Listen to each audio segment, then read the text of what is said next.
Hey everybody, welcome to the Gameoverse podcast. I am your host today, Rick313, and I am assisted by the wonderful Wasabi Ice Cream. Say what's up, buddy. Hello, hi. Hey there. Hey there, hello. It is We're I. mixing things up a little bit. I'll be your host for the evening, and we got quite a bit to talk about, man. So much stuff has happened in the past week. But let's start with the intro, man. What have you been playing? Dude, let me just start by saying that. So remember I got that Xbox Elite controller? Yes, I do remember that. You complained quite a bit about some of the design. What happened? And so every week I feel like I do a complete 180 on this thing. Like I go from loving it to hating it to loving it. I'm back to loving it again. But okay, so here's the thing. I found out that having my controller connected in Bluetooth completely destroys my frames, man. I'm talking in PC, by the way. Yeah. What? Really? Yeah. And then found out that I'm not the only one. There was like several Reddit threads of people complaining the same exact thing. Like just having their controller connected, just having it connected in Bluetooth destroys your frame rate. I have never heard of that. I don't understand the correlation between a Bluetooth controller and your frame rate. Neither did I. Like it took me forever to figure it out.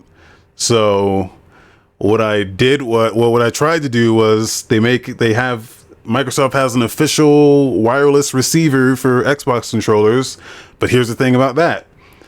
They don't make that anymore. They don't make it anymore. They don't sell it anymore. So I went on Amazon to try to find okay, Amazon's going to have them, right?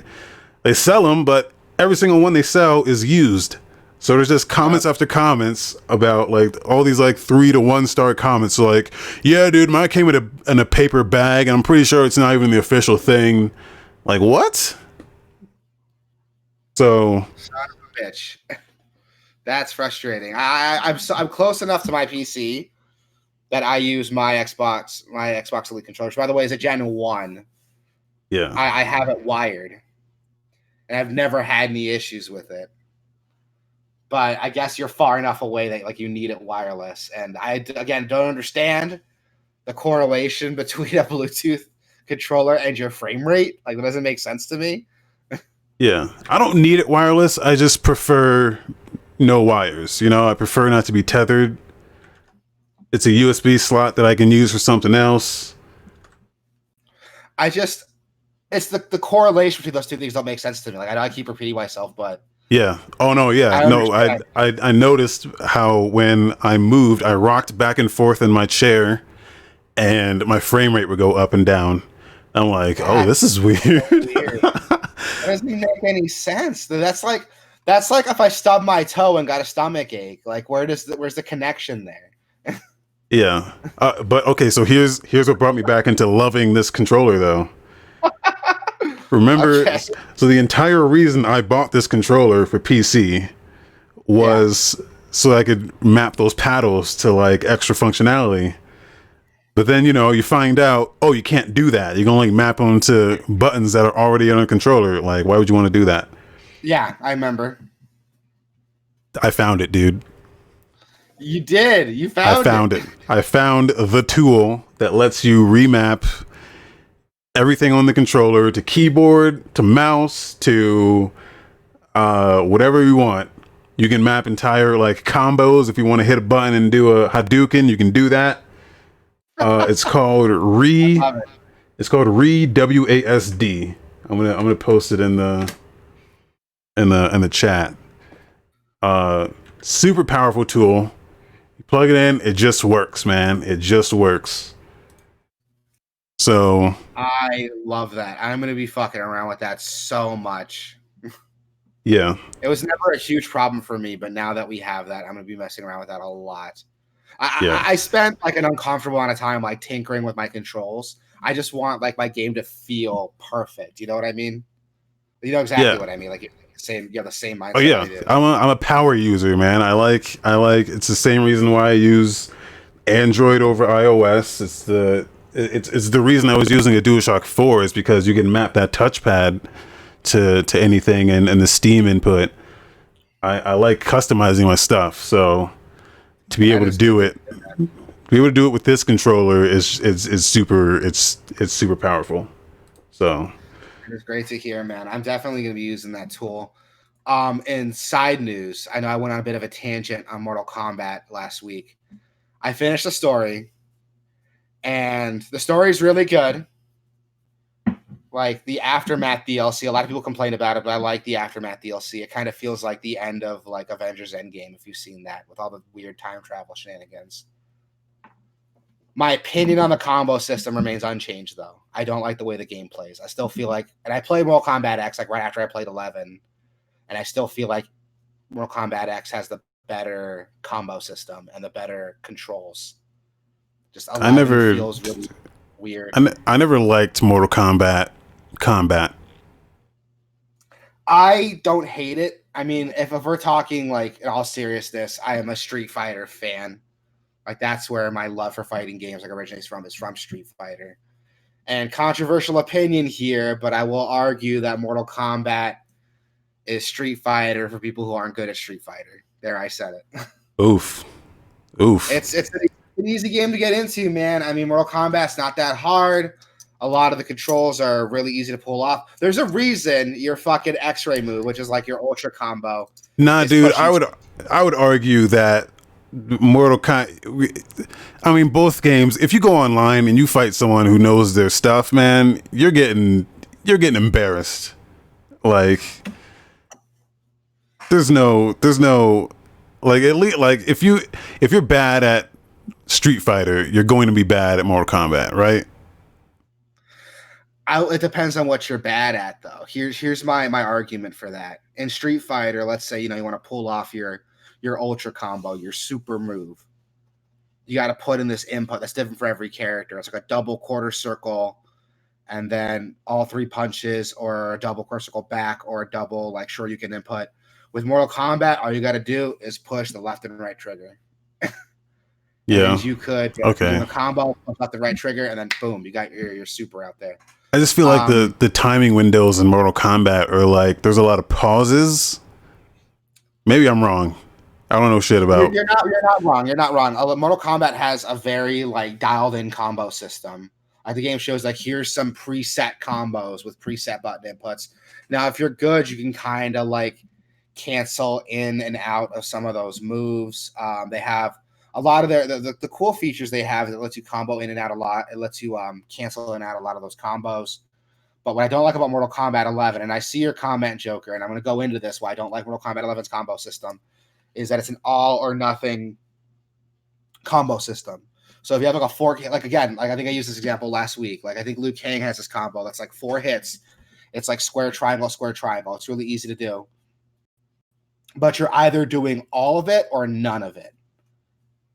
Like it's super weird. Like if you go in, like say you want to do 3 hits in it and then stop for whatever reason, like someone's blocking your hit, and you want to stop and do something else, you're not stopping.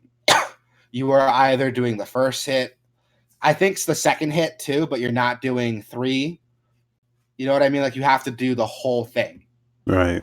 and you have to dial it in advance. So you can't just push it as the hits come out. You're dialing it in advance, which isn't a huge complaint. I mean, it's not like people are hearing that like, oh, you have to like time your combo presses. Like, yeah, I know that, but because it's being done in advance is what I don't like about it.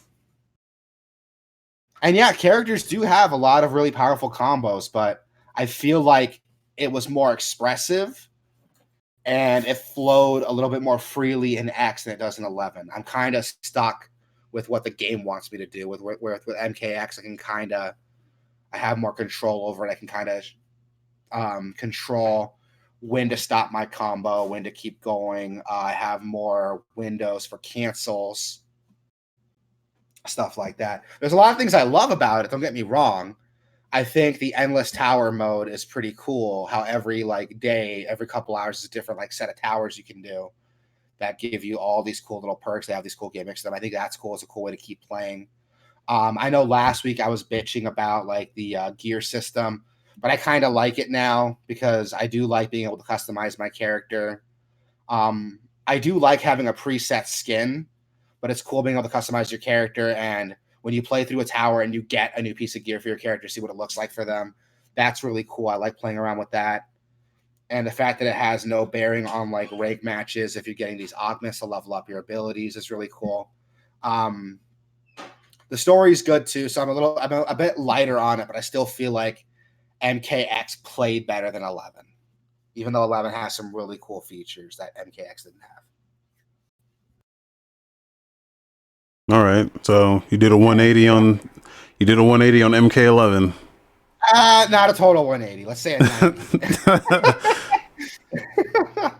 But MK11 isn't that bad, and for the price I paid for it, it's pretty solid. I still feel like, again, I know I keep repeating myself, I still feel like MKX plays better, but MK11 has some pretty cool features that keep me playing casually.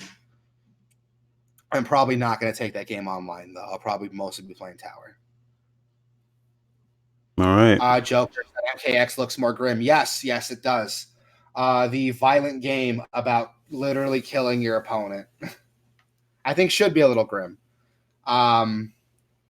I feel like the game plays better, though. That's my big concern. Like, the game could look like dog shit, but I'll still feel like it plays better. Which, I mean, it kind of does. If you compare graphics from MKX to MK11, it's night and day. MK11 looks a lot better, but I feel like X plays better, and that's where I'm coming from with the game. Side note, Battletoads came out, and I've been playing that I've been playing that quite a bit, dude. It's a lot of fun. Have you tried it yet? I was going to, and then I found out that it did not have online co-op, and for that reason, I'm out. I didn't even know it didn't have online co-op. I'm playing by myself. Fuck, I might check it out. I might check it out, but yeah, I wanted to play with people. I don't like playing those beat 'em ups by myself. Here's what's cool about the game, though, and here's one gimmick I really like about it. There's 3 playable characters, which isn't like new. You know, beat 'em ups have playable characters, but you can swap between them on the fly. Nice. So there's a button you can push where you tag the other character in, and they'll come in, do an attack, and keep a combo going by swapping out these characters. And if your character gets knocked out, you just play as another character, and the character that got knocked out has a timer before they can come back again. So it's pretty cool. The game's not super brutal because that's kind of forgiving, as long as you can tough it out for that timer, you can keep going. But again, I'm playing on normal, though. I'm not playing on hard, so I don't know how the higher difficulties are, but it's a lot of fun, dude. Like, I really like it. It gets super repetitive, though. That's the only thing I don't like. I enjoyed the shit out of it for the first couple hours. And then after that, I was like, oh, this is kind of repetitive. The way it weird. plays. I heard the opposite. I heard it starts slow, but then it gets better as it goes. Maybe I just haven't given it enough time. I played quite a bit of it. I played a couple hours of it, and I liked it a lot. I feel like if I played with people, though, I'd have a lot more fun. But that's the thing for most stuff. The humor's fucking hilarious. Oh my god, that game cracks me up, dude. There's this scene where you beat this boss, and he's like, what did he say? He's like, oh, this is it. Because you fight him 3 times, and he runs away. And he's like, oh, this is it. You got me. I see the light. I'm going towards the light. He's like, oh, God, there's nothing here. He's like, live your life to the fullest. And then he dies. It's so funny. It's just so ridiculous. That's one thing I got from those trailers. It looks like it was really funny. It's so funny, dude. Like, a lot of the jokes are really silly, but I feel like it's there on purpose because the character is supposed to be still stuck in this the 90s attitude mindset, and so they don't jive with a lot of modern sensibilities. So they're supposed to be making these kind of lame jokes they're supposed to roll your eyes at, but that's part of the humor. There's layers to the humor, dude, and I dig it. It's a really fun game. I fully recommend it. Even though I haven't finished it yet, I'm probably gonna get back into it. I've been playing so many games but I liked it a lot. And if we could find, I know there is an online multiplayer, which sucks, but there's some ways to work around that. Yeah. Where we can share the screen or something. We can play it. I feel like we should play it on stream. Like this is gonna be a fun game. Steam does have. There's like a shared screen thing that Steam has where you can. The second player hooks into your PC and controls the keyboard while you control the it's weird. Steam has a thing where you can do it. I saw that, which is cool. But I have the game on Game Pass, so I don't want to. Yep. I don't want to pay for it on Steam if I already have it on Game Pass. You know what I mean? Yeah. But at the same time, I feel like there's some third party tool we can download that'll let us do it. Like I don't think it's impossible. Yeah, there might be. The game's might be something. I finished some video games, man. Finished some games. Yeah, finish. I saw credits roll, which is rare for me. Yeah, I usually I usually move on to something, but you know what? It's a testament to how good the games I've been playing are because I actually finished them. What have you been playing? What have you been finishing, I should say? Ori and the Will of the Wisps. Ooh, that's a good one. I've heard nothing but good things about that one. This game is absolutely phenomenal. It is right now my game of the year. Really? Yeah. Really? You are aware Doom Eternal came out this year, right? I'm aware Doom Eternal came out. That is a game that I played and did not finish, but this I played and did finish. Ooh. That's a lot of talk, man. I still haven't played the first one. So I'll probably they're on Game Pass, so I can go back and play them now. Yeah. Play the first one because the first one's also incredible. This second one, it is rare for me. It is rare, in my opinion, that a sequel, no matter what medium you're into, like a sequel in movies or a sequel in like a follow-up album, it's rare that the follow-up is better or as good than the first one. And Ori and the Will of the Wisps is better in every single possible way than that first game. And that first game is no slouch. Like, that first game is also one of the best Metroidvanias that exists, in my opinion. I mean, you're not wrong. A lot of people love it, and I it's been on my list forever, dude. This second game improves on it in every way. Really?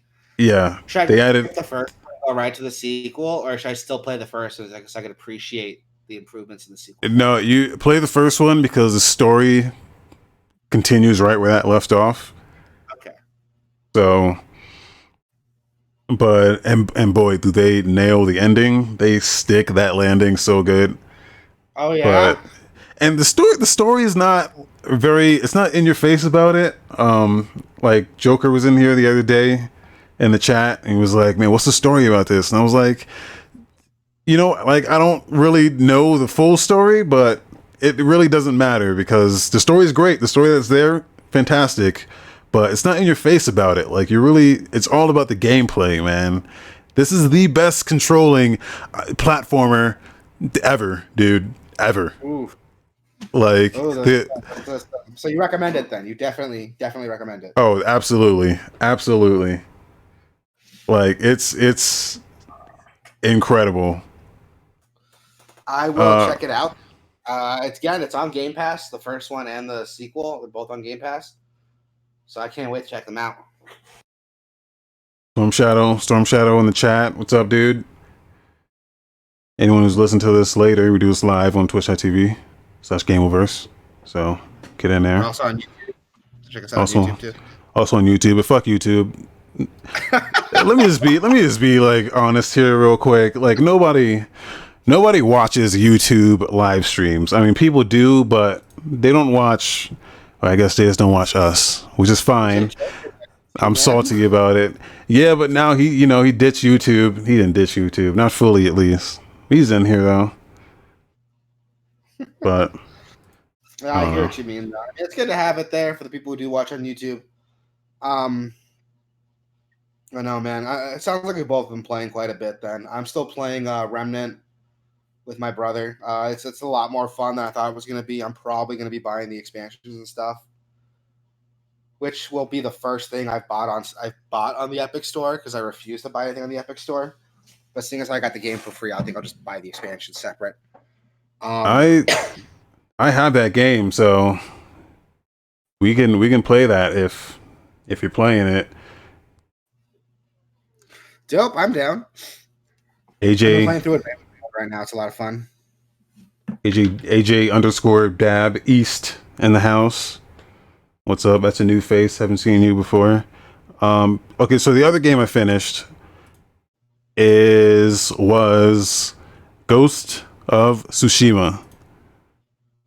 Oh yes, I remember you're dedicated to finishing that. How'd that go? I mean, I wouldn't say I was dedicated to finishing it. It's not like I forced myself to finish it. I mean, I kind of did. Oh, Beast. I thought it was Dab East. Beast is good too, though. Yeah, you say that as if I tried to force myself to finish it, but I wanted to finish it. It's genuinely a good game, right? Yeah. The open world, I think, there's a lot there, and if you if you force yourself, my mistake was that I tried to force myself to do all the side stuff and then do the main stuff, because that game shows you what you're missing. So if you show me what I'm missing, I'm gonna do everything and then try to branch off from there. But if you do that, you're gonna tire yourself out, because there's a lot of stuff in this game. So I focused on just doing the story, and the story's okay. Like, I'm not gonna lie to you, extremely predictable. Like, everything this story did, I saw coming a mile away. So just know that I'm not going to spoil everything, but if you just think about what you think is going to happen, that's probably what's going to happen. Like, you're not going to be wrong. But it's just a fun game. Like, it doesn't do anything wrong. It's doing everything you expect it to do. Yeah. Which is cool. Like, I mean, there's nothing wrong with predictability. At least I don't think so. Formulas work for a reason. Yeah. And it seems like this one, even though it follows the formula pretty closely, it does it pretty well in a way that's like actually worth playing through. And plus, like, the Japanese aesthetic is like really cool too. Like, the game's like so like unapologetically Japanese. I love it. Yeah. And then, like, I said this before when I was talking about the game and some other podcasts, but the side stories, like, there's side characters that have their own storylines that you can follow. I think those stories are better than the main story, and I didn't do those at all. Just I was trying to finish the story, so I didn't do a lot of the side stories. So I'm definitely going to go back and try to finish those, because those are pretty compelling. And then they're adding that co-op mode later in the year, and I'm definitely gonna go back for that. So once that comes out, I might like actually go pick up the game so I can play it. I've been looking for an excuse to play the game, and the excuse was I'll wait till it goes on sale. But now that it looks like it's going to have a pretty compelling multiplayer mode, that might get me to drop some dime on it. Yeah. It looks good though. What else we got going on? I played one more thing. I played one more thing. Yeah. I played that game Spiritfarer. Oh, how was that? I know you were pretty excited for it from the announcement.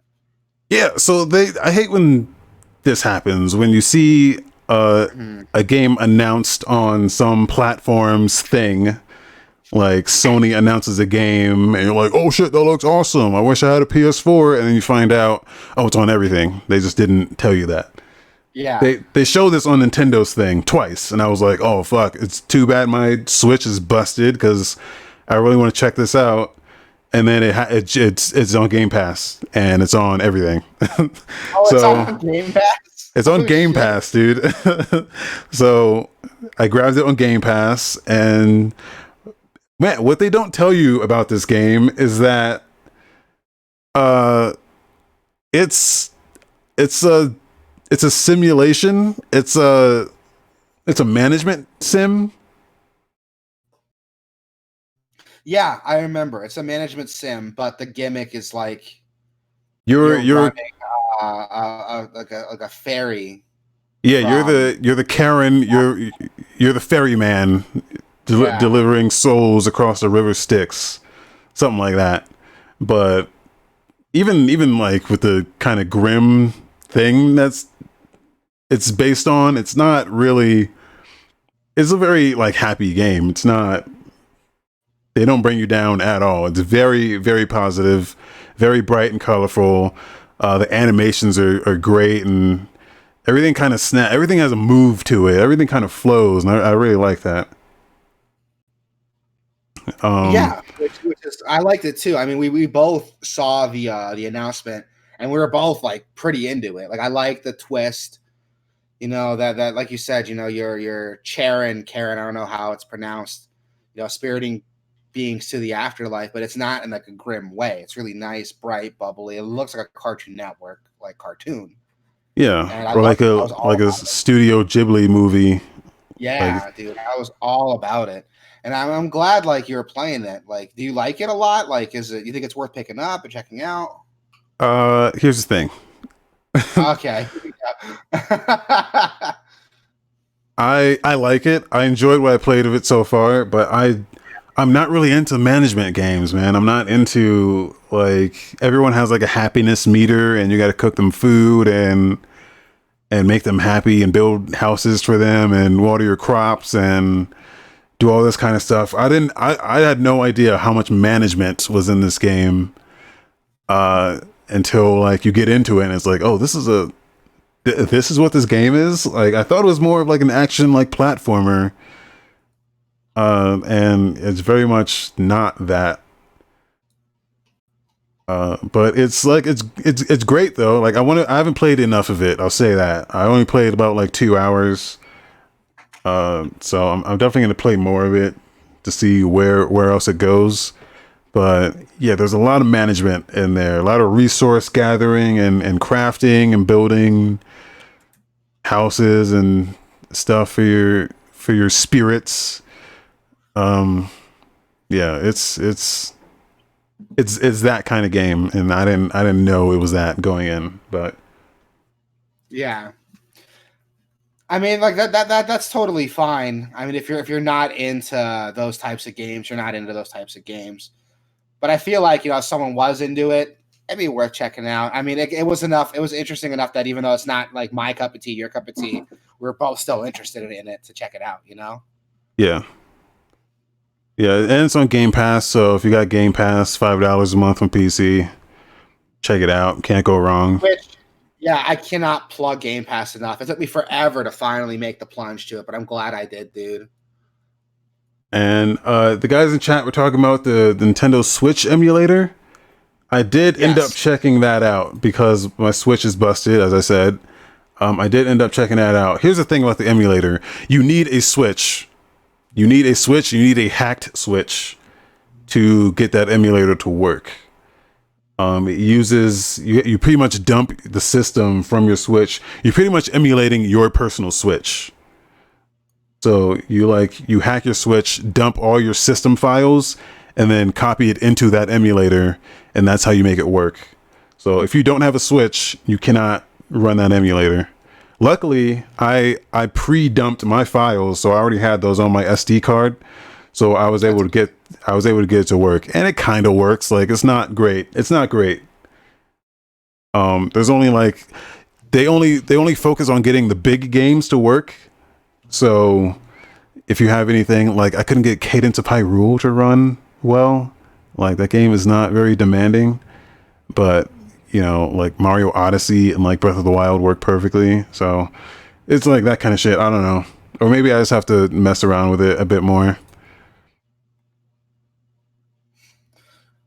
I mean, I'm sure like once it comes, I'm sure like once it gets more development behind it, we'll see it start to progress a little bit more and more. Like, remember when the Wii U emulator was a thing and nobody really gave a shit about it until Breath of the Wild came out? And then suddenly, magically, overnight, when Breath of the Wild released, it was working like 1-to-1 like a Wii U. Yeah. Like, I'm sure it'll get working eventually. Excuse me.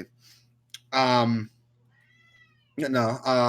would love to see a Switch emulator, just because like it's cool to see, man. It's cool to see that kind of tech coming out, man. I love seeing stuff like that.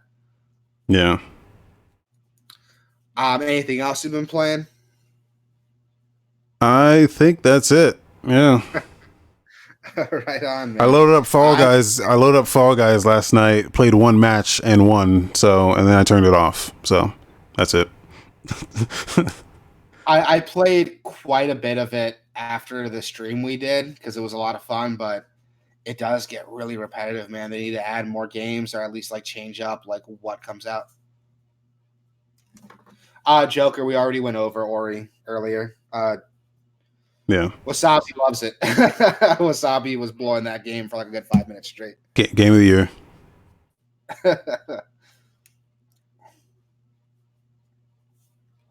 They added one map.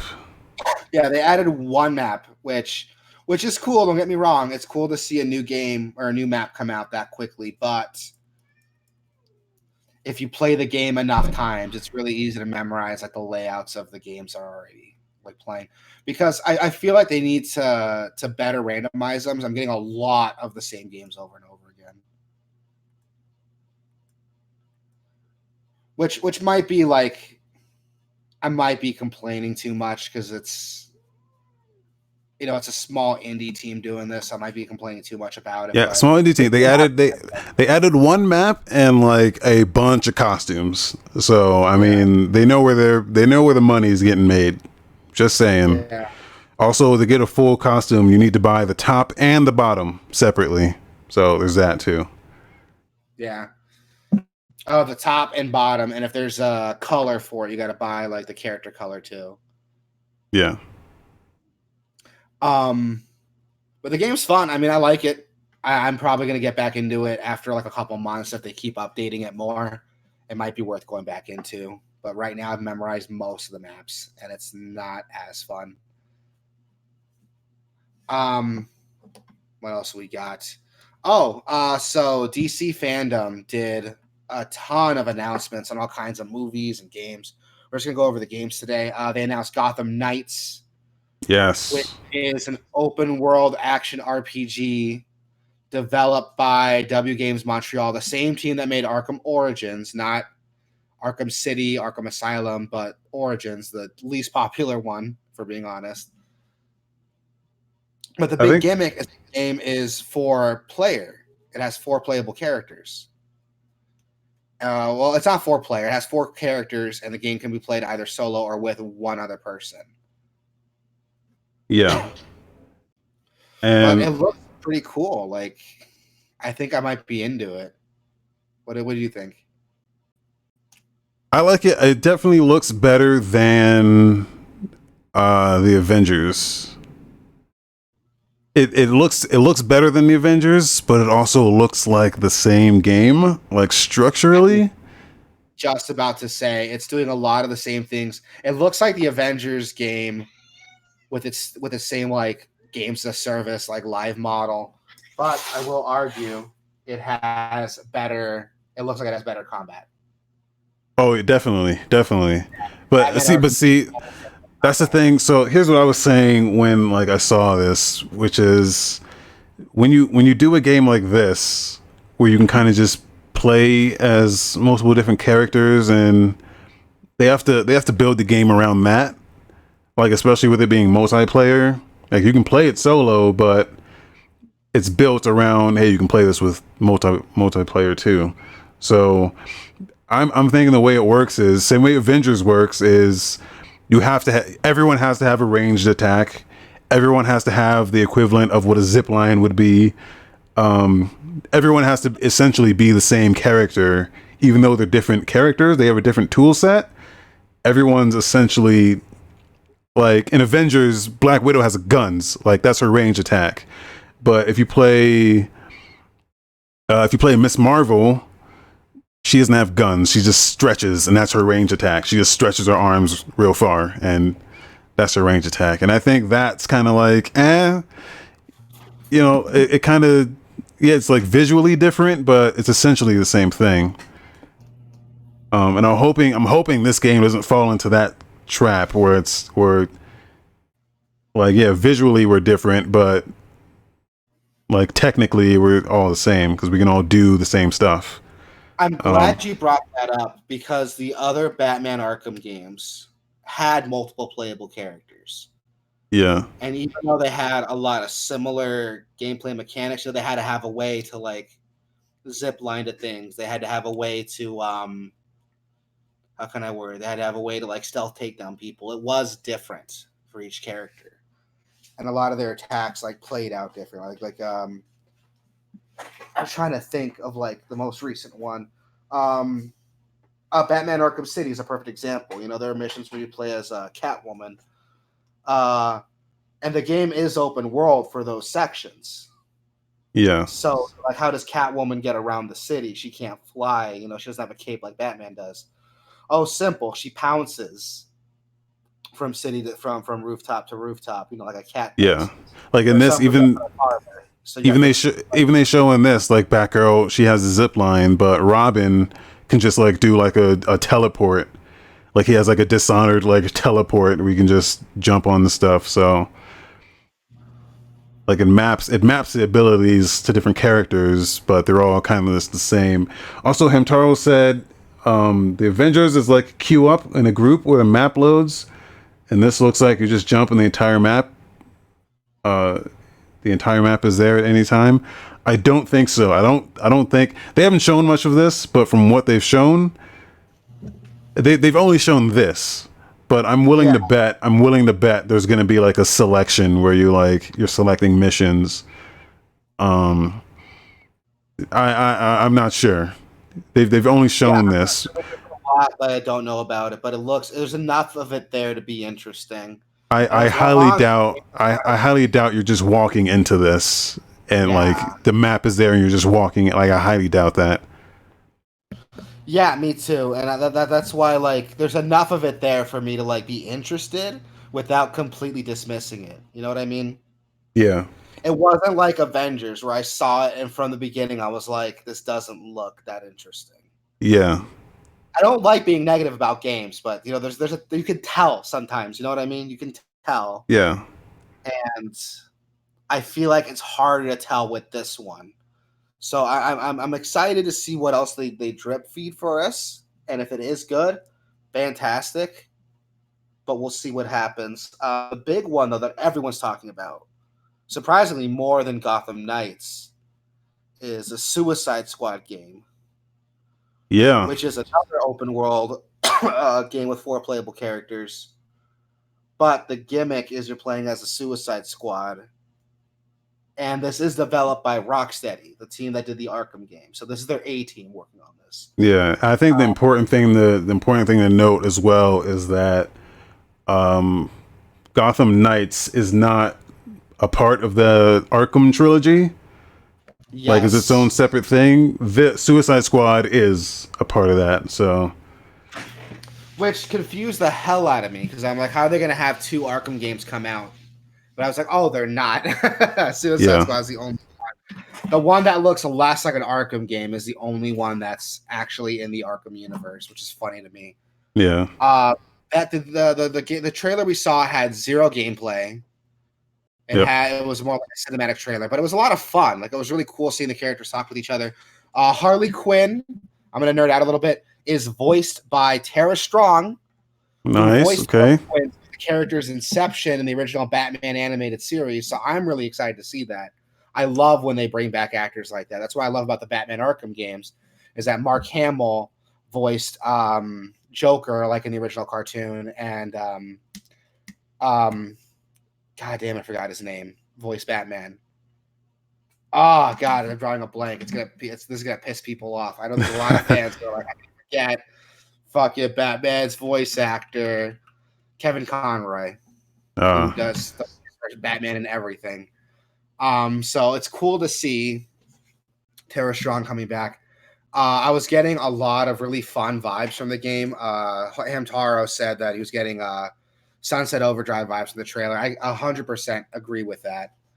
It was really fun, kind of violent, didn't take itself too seriously. The dialogue was a lot of fun. I like the characters are making fun of each other.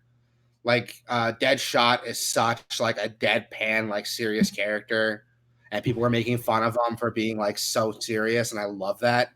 Yeah, if I play as him in the game and I miss a single shot, I'm gonna get a refund because he never misses.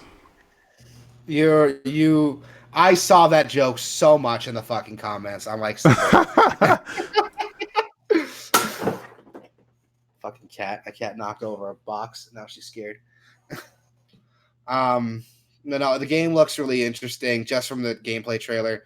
But the big like gimmick, I don't want to say gimmick, is the game can be played solo with AI controlled partners or 4-player co-op, which has got me thinking like, oh, how is that gonna work?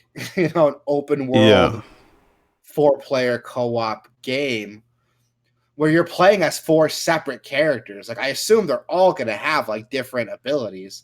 I mean, they gotta be. Deadshot can't do the same things King Shark does, and King Shark can't do the same things that Harley Quinn can do. Like that's what I'm excited for. To see the gameplay side of it, what each character can do. Plus, now, the story's cool. When you describe your game like that to me, it makes it sound a lot like Avengers. Like I know we haven't seen anything yet. I know it's a bad way to look at it, but it makes it sound like Avengers, which it's not doing what you want it to do, right? Like I don't know. I mean, that's what that game does. It gives you an AI partner when you don't have another player to play with. Yeah, and that was my big concern too, is how the AI partners are going to play. But I'm hoping, because this game is supposed to be next gen, is the big thing, right? Yeah. I'm hoping that by that point we've fixed a lot of the AI partner issues we're having with this generation. I'm super I don't believe these superhero games have the interests of the gamer in mind. I feel like they're tools for marketing, dude. I feel like they're just using these as platforms to sell sell shit. I mean, that's why you make it multiplayer, right? It's so you can sell costumes and stuff, and then connect with your friends, and your friends like, oh shit, where'd you get that costume? And it's like, oh, I got it from got a bunch of points, man. I bought that shit, or whatever. Yeah, I don't know. Maybe that's a bad way to look at it. I'm trying to be more optimistic, but it's totally possible it could go that route. We'll just have to wait and see when it comes out, because so far we haven't had any gameplay of it yet. So hopefully we can see some gameplay and see what happens. The game's not coming out till 2022. We got another 2 years left. Yeah. So hopefully we can get something cool with it. There's also a bunch of movies and shit announced, but we're not a movie podcast, so I don't want to go into them too much. I just want to tag on. I want to tag on real quick about the Rocksteady shit that came out. They publicized a bunch of allegations. Not allegations. I guess it was allegations over harassment. Did you hear about this? I did. Yeah, this came out I think it was a couple years ago. They half of the female staff put out wrote letters about the misconduct that was happening. It wasn't anything, from the sounds of it, it wasn't anything too crazy. Let's see. It says more than half of the women employed at the London-based video game developer Rocksteady 2 years ago signed a letter to bosses accusing the studio of failing to prevent sexual harassment and inappropriate behavior in the office. Yeah, it's from November 2018. It's signed by 10 of the company's 16 female staff. So this wasn't like only a couple of them. This was like more than half of them signed this thing that said they were using slurs regarding transgendered community, discussing a woman in a derogatory or sexual manner. And then pretty much they said their complaints went mostly ignored. I think they said the only thing that came of it at the time was just a one little sexual harassment thing they had to go through, and one seminar they just had to sign their name and say they went. So it sucks that this stuff is like still happening, and I don't know. I just wanted to. I agree, man. I agree. Like, I mean, these women got hired there for a reason, and for them to be treated like that, it's not fair. Yeah. And for the company to take it seriously, it's not fair. I really do hope that this causes Rocksteady to make a ton of changes internally. If not to like their staff, but at least how they handle stuff like this. Because, I mean, I get it. You have to investigate everything that happens, but to do anything and for the only thing to come out is like one like token sexual harassment class is silly. I think that's what they did at the time, like 2 years ago. Remember this was happening? I think now that all this shit is like coming out, especially with like Ubisoft and shit like that, I think there's like doing stuff now. now that their letter's been publicized, they actually publicized the letter they wrote, and all this stuff is coming out. They said that they are starting to take action on stuff. So people are speaking up, and people are hearing the concerns, and it seems like change is happening. I guess we'll find out as it goes, but yeah. Yeah, good for them though for getting that letter out there and for it making an impact. We'll have to see what happens. And other like PR news, the narrative lead was fired from Bloodlines 2, Oh which yeah. doesn't make any sense to me. So you had the lead narrative designer, Brian Mitsoda, and the creative designer, Kai Clooney, were taken out or removed from Hardsuit Labs, the same team working on the new Vampire the Masquerade game. And it was announced like last week, the same time the game was announced. It was delayed till 2021. Mitsoda did make a statement with Rock Paper Shotgun saying that he was just shocked from it. He couldn't believe that he was terminated after working with this company for like 5 years. He doesn't know what's going on, which, if that's true, dick move on them. But you don't just get fired for no reason after 5 years of work. Something happened. Yeah. That's what you're led to believe, but who knows? Maybe they're trying to like, maybe his work is done and they're just trying to like cut him because they're like, I don't know, they're seeing like financial issues or something. They just need to like, oh, you're done, your work's done, so you're gone, shit like that. I don't know. This is the guy that he's been the writer for these games like the entire time. So like he's what people want from these games when it comes to the storyline that they're gonna experience. So I think when a lot of people saw this and they saw those delays, they're like, dude, something's happening with this game. And I think a lot of people are like canceling their pre-orders and I don't know, rightfully so. There's more to this than. Yeah, there's more than what we're being told. A lot more than what we're being told. And I can see the concern, dude, because like, I'm not gonna lie, I was one of the people who was excited for this game when it got announced. Yeah. Like this, Cyberpunk have both been on like my excited game list, and to hear that the game was getting delayed, I was cool with the delay. I was like, okay, just make the game as good as you can. But then I hear they got rid of the lead narrative designer and the creative director. That's like, okay, what the fuck is going on? Yeah. Like you're postponing the game another year and you're firing like lead people. Like what the fuck's happening? And it's got me. I went from excited to like kind of scared. Like, I don't pre-order games, but if I did pre-order, I definitely would have canceled my pre-order if this had happened. Yeah. Excuse me. Hopefully, it doesn't affect the game's quality too much. I'm hoping the narrative stuff was already done, and this extra time to delay it was just to fine-tune some performance stuff, but we'll have to wait and see what happens. The game comes out next year. I do want to talk about it when it does come out, whether it's good or bad, but we'll have to see what happens. But I'm not going to hold my breath anymore. I'm not excited for it as I used to be.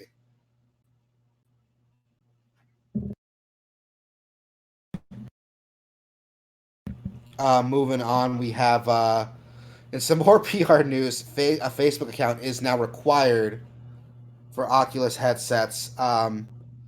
Starting October 2020, all new Oculus devices will be required to sign in with Facebook to work. If you're an existing user and you choose not to merge your account, you can still use it for another 2 years, but after that, you'll be required to connect to Facebook, which is kind of shitty. I mean, why do I need to sign up with a social media service to use my Oculus headset? It doesn't make any sense.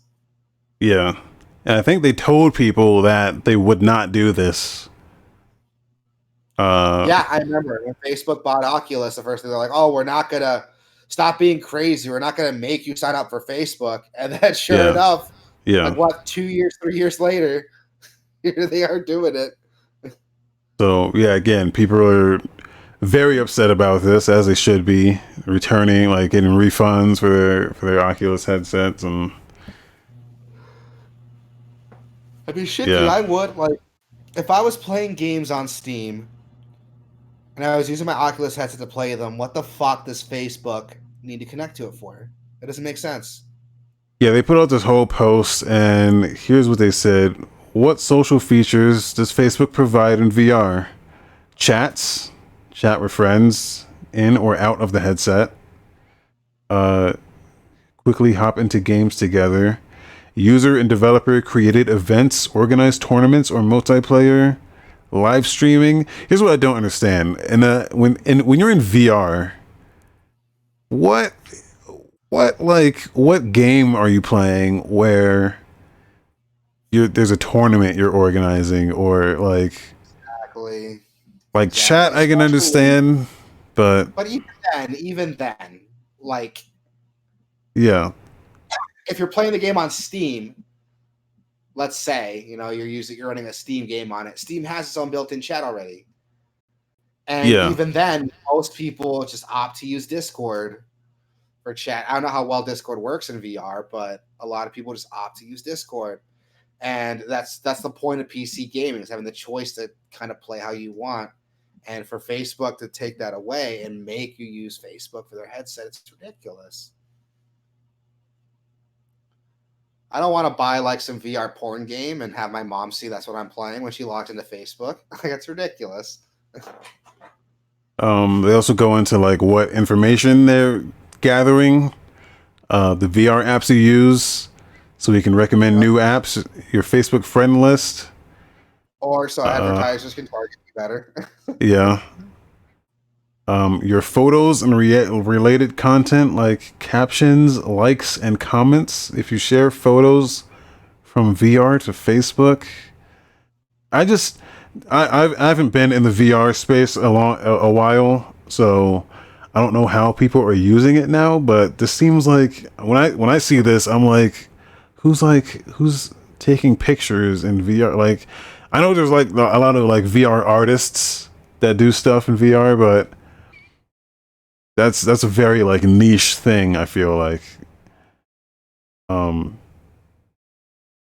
yeah, I feel like a lot of this is just not, the typical user would not be doing most of this. Exactly. It's just a way, it sounds like it's the way for Facebook to track what you're doing, get more data to sell to advertisers. That's all I'm seeing here. They can try to justify it any way they want, but I don't see logically how it makes sense. They offer the option, hey, you can sign into Facebook to do these things. That's fine, but then it'd be like, you have to sign in. That's what pisses me off. Yeah. That's what bugs me. So If it was an option and not like an order, I would have been okay with it. if you need to have an Oculus headset, I would say buy one now, because if you have one before October, you're not going to be forced into this. But after that, you're going to be forced into this. So And it's gonna suck dick. yeah, There's no way around it. It just looks awful. Um, in some new trailers, this is one I want to talk with you about yeah, because I feel like we have some pretty big opinions on this. Some new game just kind of came out of nowhere. It kind of swept the internet by storm. Black Myth Wukong, which is based off the Journey to the West story, which is, inspired games like Enslaved, Odyssey to the West, inspired Dragon Ball. But the game looks fucking intense. Like it's a really crazy looking action adventure game. Developed by Game Science Studio that I've never heard of them before. yeah. These guys came out of nowhere, dude, and just like put this trailer out, and it just exploded, man. I looked at it and I was like, why are people excited about this? At first is how I felt, and then I was like, and then you watch more of it and you're like, oh, okay, I see. Like this looks incredible. I mean, Yeah. and this is pre alpha, they're calling this. Yep. And it already looks as good as it does. Like, what is it gonna be like when it's finished? Yeah, dude, it looks crazy. Just from they showed us, it looks like a Chinese Dark Souls. Yeah, Like, it's crazy. Which I'm not a huge fan of Dark Souls combat. I've made that very evident in the podcast before. But it looks like it's just fast enough that it's not going to feel like a Dark Souls clone, and that's what I love. it looks like, to me, it's like it's the God Eater of Dark Souls. You know how like God Eater. What the fuck does that mean? Well, because like God Eater is to Monster Hunter what this game is to Dark Souls. Ah, I hear ya. Okay. Where it's like super animated up, like very much like a fast pace, animate up, just do it kind of thing. Like it's more of like a spectacle than it is like more of the traditional like Souls thing. Which I'm okay with because it brings that technical Souls combat, but it does it a little bit faster. It's a bit more forgiving. It's a good down the middle of Devil May Cry and Dark Souls. Yeah, Which yeah. Devil May Cry is not all spectacle. There's a lot of technical stuff that goes into it. But this looks like I can get into this. I fuck with this. I like this. Yeah, I'm Like definitely into that this. Yeah, the fight with that Wolf King looks fucking cool. And he fights like some big fucking kaiju thing like later. It's crazy.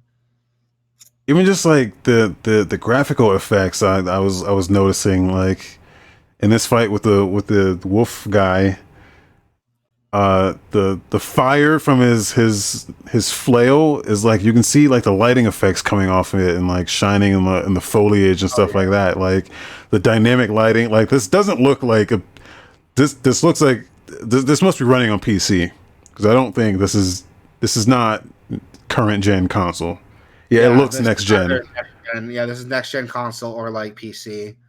And it looks crazy. Like I'm looking at this with like my shitty 1080p monitor, and I'm like, fuck, this will look amazing in 4K with HDR. Like it's gonna look incredible, dude. Incredible. Yeah. And like it has the gameplay to back it up too. Like it looks like a fun game. And Hamtaro's saying like, why is Wukong in every fucking game imaginable? If he has been, I haven't noticed it. Like I feel like recently there's been like this huge like uptick in Wukong, but even then there's like this one and like some other game that was based on a movie Jackie Chan was in, and like that's it. This is all I can think of.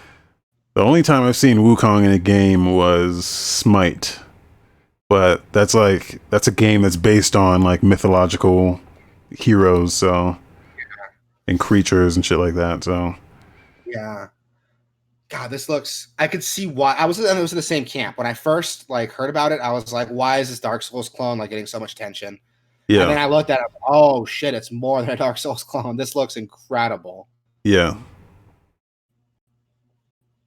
Like, I'm into it. The map that I'm seeing here is a little too simple. If I had to complain about something, it's a very straight line like map. You know, even though they're like outside in a forest, it's still like a very corridor looking map. Yeah. But I feel like it's because it's very early pre alpha footage. See, that's one of the things that I was hoping that would be fixed in next gen was like the way games are built. They look vast and expansive, but there's still invisible walls everywhere, or there's still, you know, very designed hallways to make it look more expansive than it really is. So that's one of the things I was hoping would come down, is that like things would just be just open everything. I mean, it depends on the experience, man. Oh, excuse me. I mean, if they're looking to make an open world game, like that's fine. But if they want a more like level based like action game, which looks like what they're trying to make here. Yeah. And I love this part right here. Like, there's so many bad guys on screen, and then like this part coming up right here, it turns into a fucking demon, is incredible. Just the effects, the way everybody reacts to getting hit, like it looks really cool. Like I'm really into it. This is one I could see why this game went viral like it did. I can see why people are so excited for it. Yeah. If I had to criticize this part right here, it would be like when you have that many enemies on screen, there's the readability issue. It's one of the things like Bayonetta solves, where it just gives you that red, you know, that red indicator. Or maybe I'm thinking of Metal Gear Rising Revengeance, where it just gives you that, like, if an enemy's off screen, that side of the screen flashes to let you know there's an attack coming from something that you can't see. Because I hate getting hit by shit you can't see. And the readability of that whole, like, they had like 10 enemies there and you just could not, it looked like you were going to be taking hits. He was dodging a lot. Yeah, and that's a complaint I had with it too. It's like he had to use this like ultra demon transformation to like Yeah. get through it unscathed, which I hope the game doesn't make me rely on all the time. I mean, again, it's very, very early footage, so maybe like they already have like plans in place. It's just more like like a proof of concept than anything else. But I'm Yeah. into it, dude. Like, the fight with this wolf thing, like, is incredible. He does this weird like cancel thing where he like parries the attack and like freezes. I'm like, what the fuck is that? I want to do that. It looks cool as hell. Like, this is pressing all the right buttons for me, dude. Like, You can do that like, in Breath of the Wild. you can do that in Breath of the Wild, but it looks like this is like a counter. It's Yeah. not like a tool. I don't know. I don't know what it is. It looks cool as fuck. Like, he's canceling into this weird fucking move. All right. And That's dude, Wukong. right. Yeah, that's Black Myth Wukong. As you can tell, we're both excited for it. I can't wait. Yeah, Storm Shadow says I'll probably end up buying it. Me too, man. Me too. I'll probably end up picking it up. I'm really into this. Next, we got Call of Duty Black Ops Cold War. Yeah, they actually had to re-release this trailer because it got banned. Because they had Tiananmen Square footage and it got banned in China. Which is like ridiculous. I mean, I can see why, you know, China doesn't like when you criticize them. But for Call of Duty, which is like supposed to be like, you know, a big part of the Cold War was like fighting like communist China, communist Russia, and to censor the atrocities that they're doing to appeal to China is hilarious to me. Yeah. Like, I mean, from American perspective, like Russia and China are not the good guys at this point in history.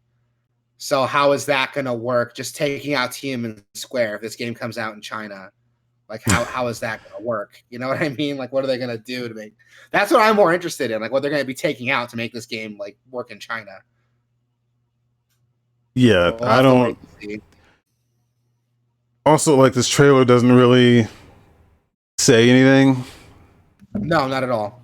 It's kind of just I don't know, a lot of buzzwords and like, yeah, infiltration, shit like that. So know your history. I mean, it's gonna give history buffs like a boner, but I don't know what that's gonna do for like the average Call of Duty fan. I mean, is the average Call of Duty fan a history buff? I don't know. No, well, I don't know. They pretend to be when like World War II comes or World War One comes out. You're like, oh, there's no females. Uh, Yeah, suddenly everyone's like a history nerd. Like, oh, nobody had like a woman with a prosthetic arm is not going to be in the military. yeah, I forgot what there was like a real specific one where they were like, oh, this wasn't. Oh, they were like they rewrote some part of history. I think it was like Battlefield or something where they like rewrote a part of history. They rewrote an actual event that happened, but they swapped the roles of Russia and US to make US look like the good guys and like make Russia look like the bad guys. When in reality it was like the US being like the US fucks up something up. And yeah, people were upset about that. I think that's what it was. Don't roast me if I'm misremembering that, but yeah, Cooking said it was Battlefield 4 or 5. Yeah. So like when they do something, when they do screw up, people do call it out. So We'll have to wait and see what happens with this then. I mean, I haven't been excited for a Call of Duty game since I was like 15.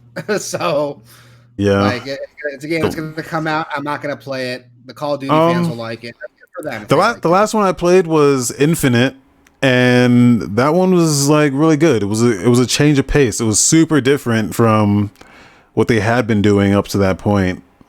It was really like there were it was like mission based. You could like select missions from like a map and you go like, okay, I want to go here, and then you like knock it out and you get there were like collectibles that you could find in the maps and like upgrade your arsenal. It was a different Call of Duty. I was not expecting it, and I don't know what they were like after that, but yeah, that was the last one I played. In other news, we have a new Lord of the Rings game coming out, Lord of the Rings Gollum, which the trailer doesn't fucking tell me anything. It's just So I heard it's a teaser trailer. I heard it's a Prince of Persia game with a stealth focus instead of like combat. Well, I mean that Really? game was like stealth too, but yeah, they said it's Prince of Persia with a focus on stealth. I mean, it might be cool. I'm not a big Lord of the Rings fan. I don't know. Does Gollum fuck people up? Like Lord of the Rings fans in here. Does Gollum fuck people up? Does he do that? Is that a thing he does? Well, if he did, it wouldn't be a stealth game. But like, what am I going to be expecting here? Am I going to be expecting like stealth kills in this game? Have you ever played that one game, Sticks? I have played Sticks, but I would is imagine it's that like that. I don't know. does Gollum do that though? Like, is that lore friendly? Does Gollum sneak up on people and like stealth kill them? I think Cooking is so. fun, says not really.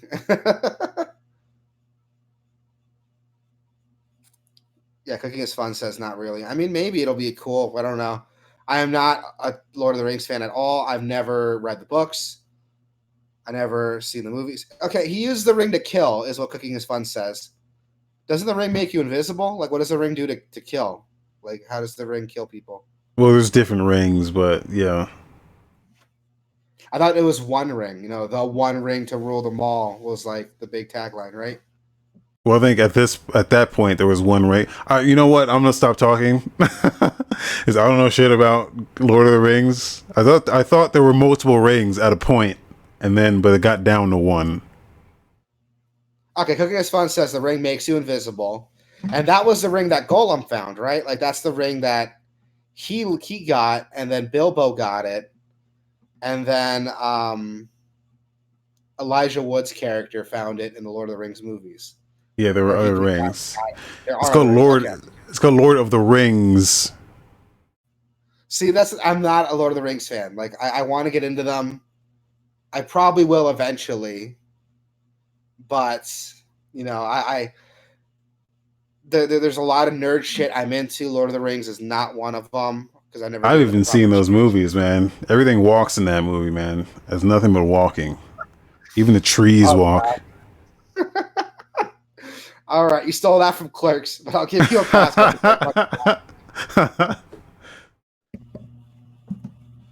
I mean, I like the setting of Lord of the Rings. Like, I liked Shadow of Mordor. I thought Shadow of Mordor was cool. And this is someone who's like never seen any Lord of the Rings anything playing Shadow of Mordor. I was like, holy shit, this is fucking cool. Like, Yeah. it made me want to get into Lord of the Rings. I still didn't, but it made me want to.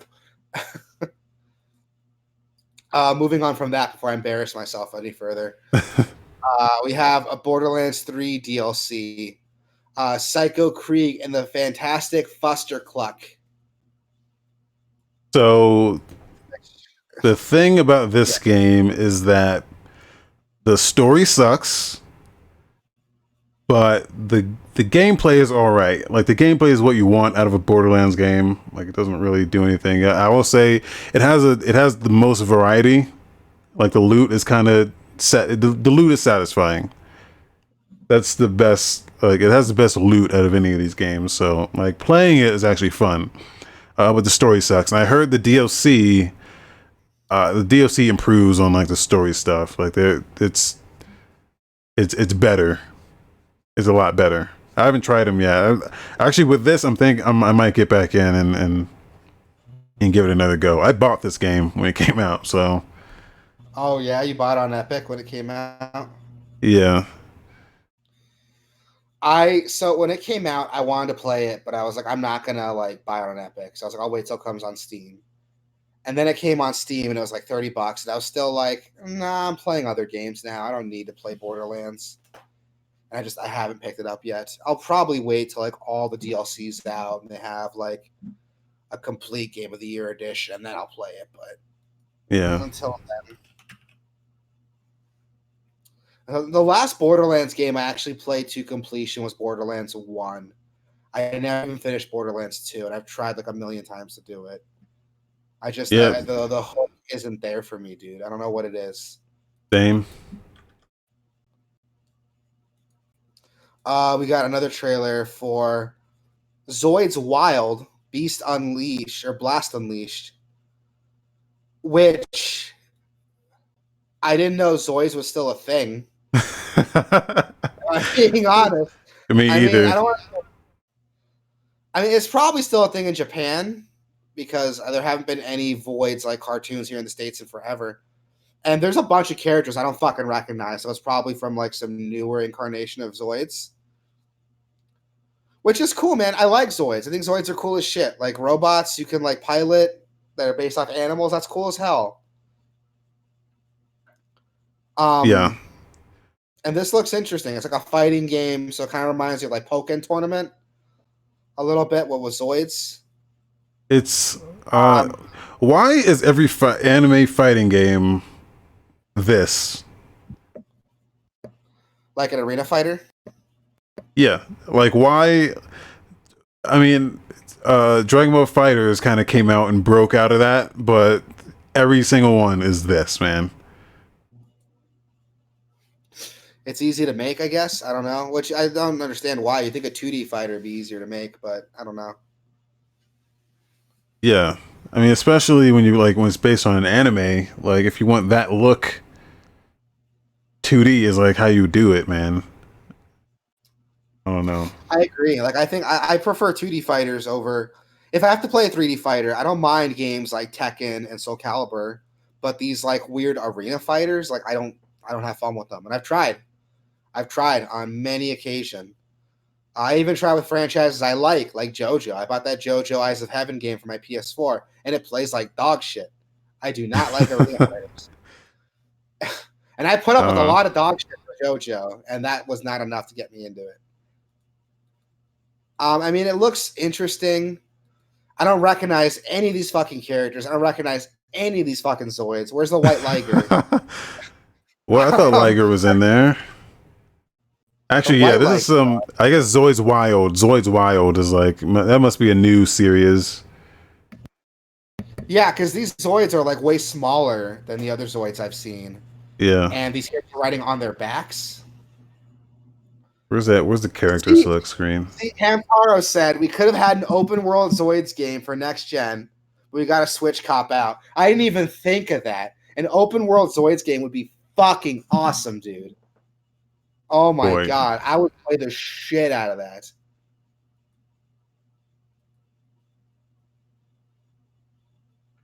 Yeah. Yeah, see, there's no white Liger in there. You have there's a Liger, but it's not like the white Liger, you know? Yeah.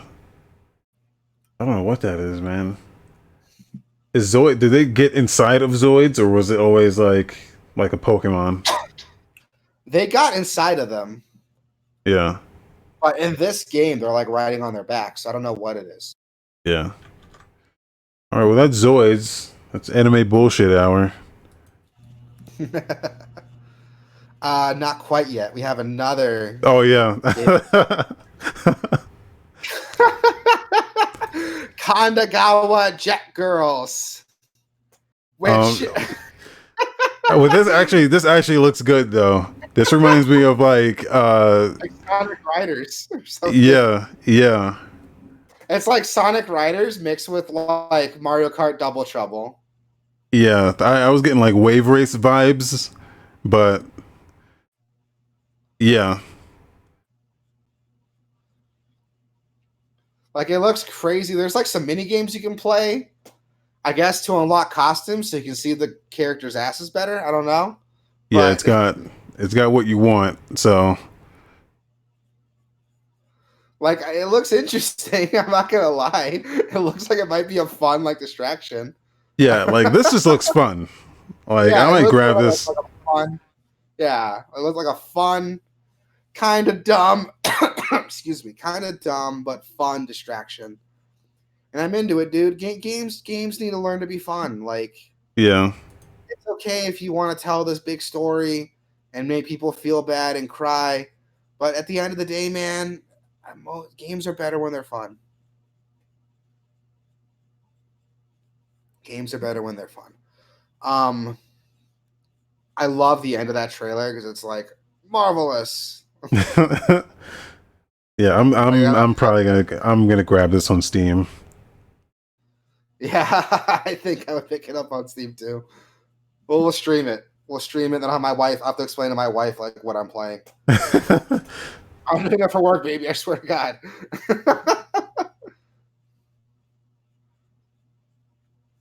Jesus Christ. Next we have a new like gameplay trailer for Baldur's Gate 3. Yeah, I mean this doesn't really show you much. It's just, I guess it just shows you a little bit of the dialogue options. Which I'm cool with because here's the thing. I am a Dungeons and Dragons fan. I recently got into Dungeons and Dragons. And the way the game plays it out, because like you're making like Arcana checks and Wisdom checks. Like it looks really interesting. Cooking is fun as the resident Baldur's Gate fanboy here, so it seems like he's the one. He said no, it doesn't. I don't know what that's in reference to, but if anyone would know if this is good or not, it's him.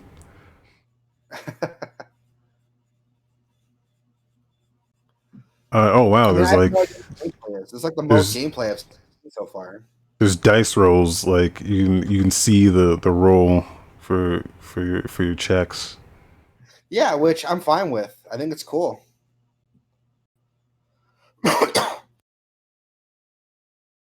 Doesn't give a good gameplay example. I mean, it gives an example for like how the dialogue trees work.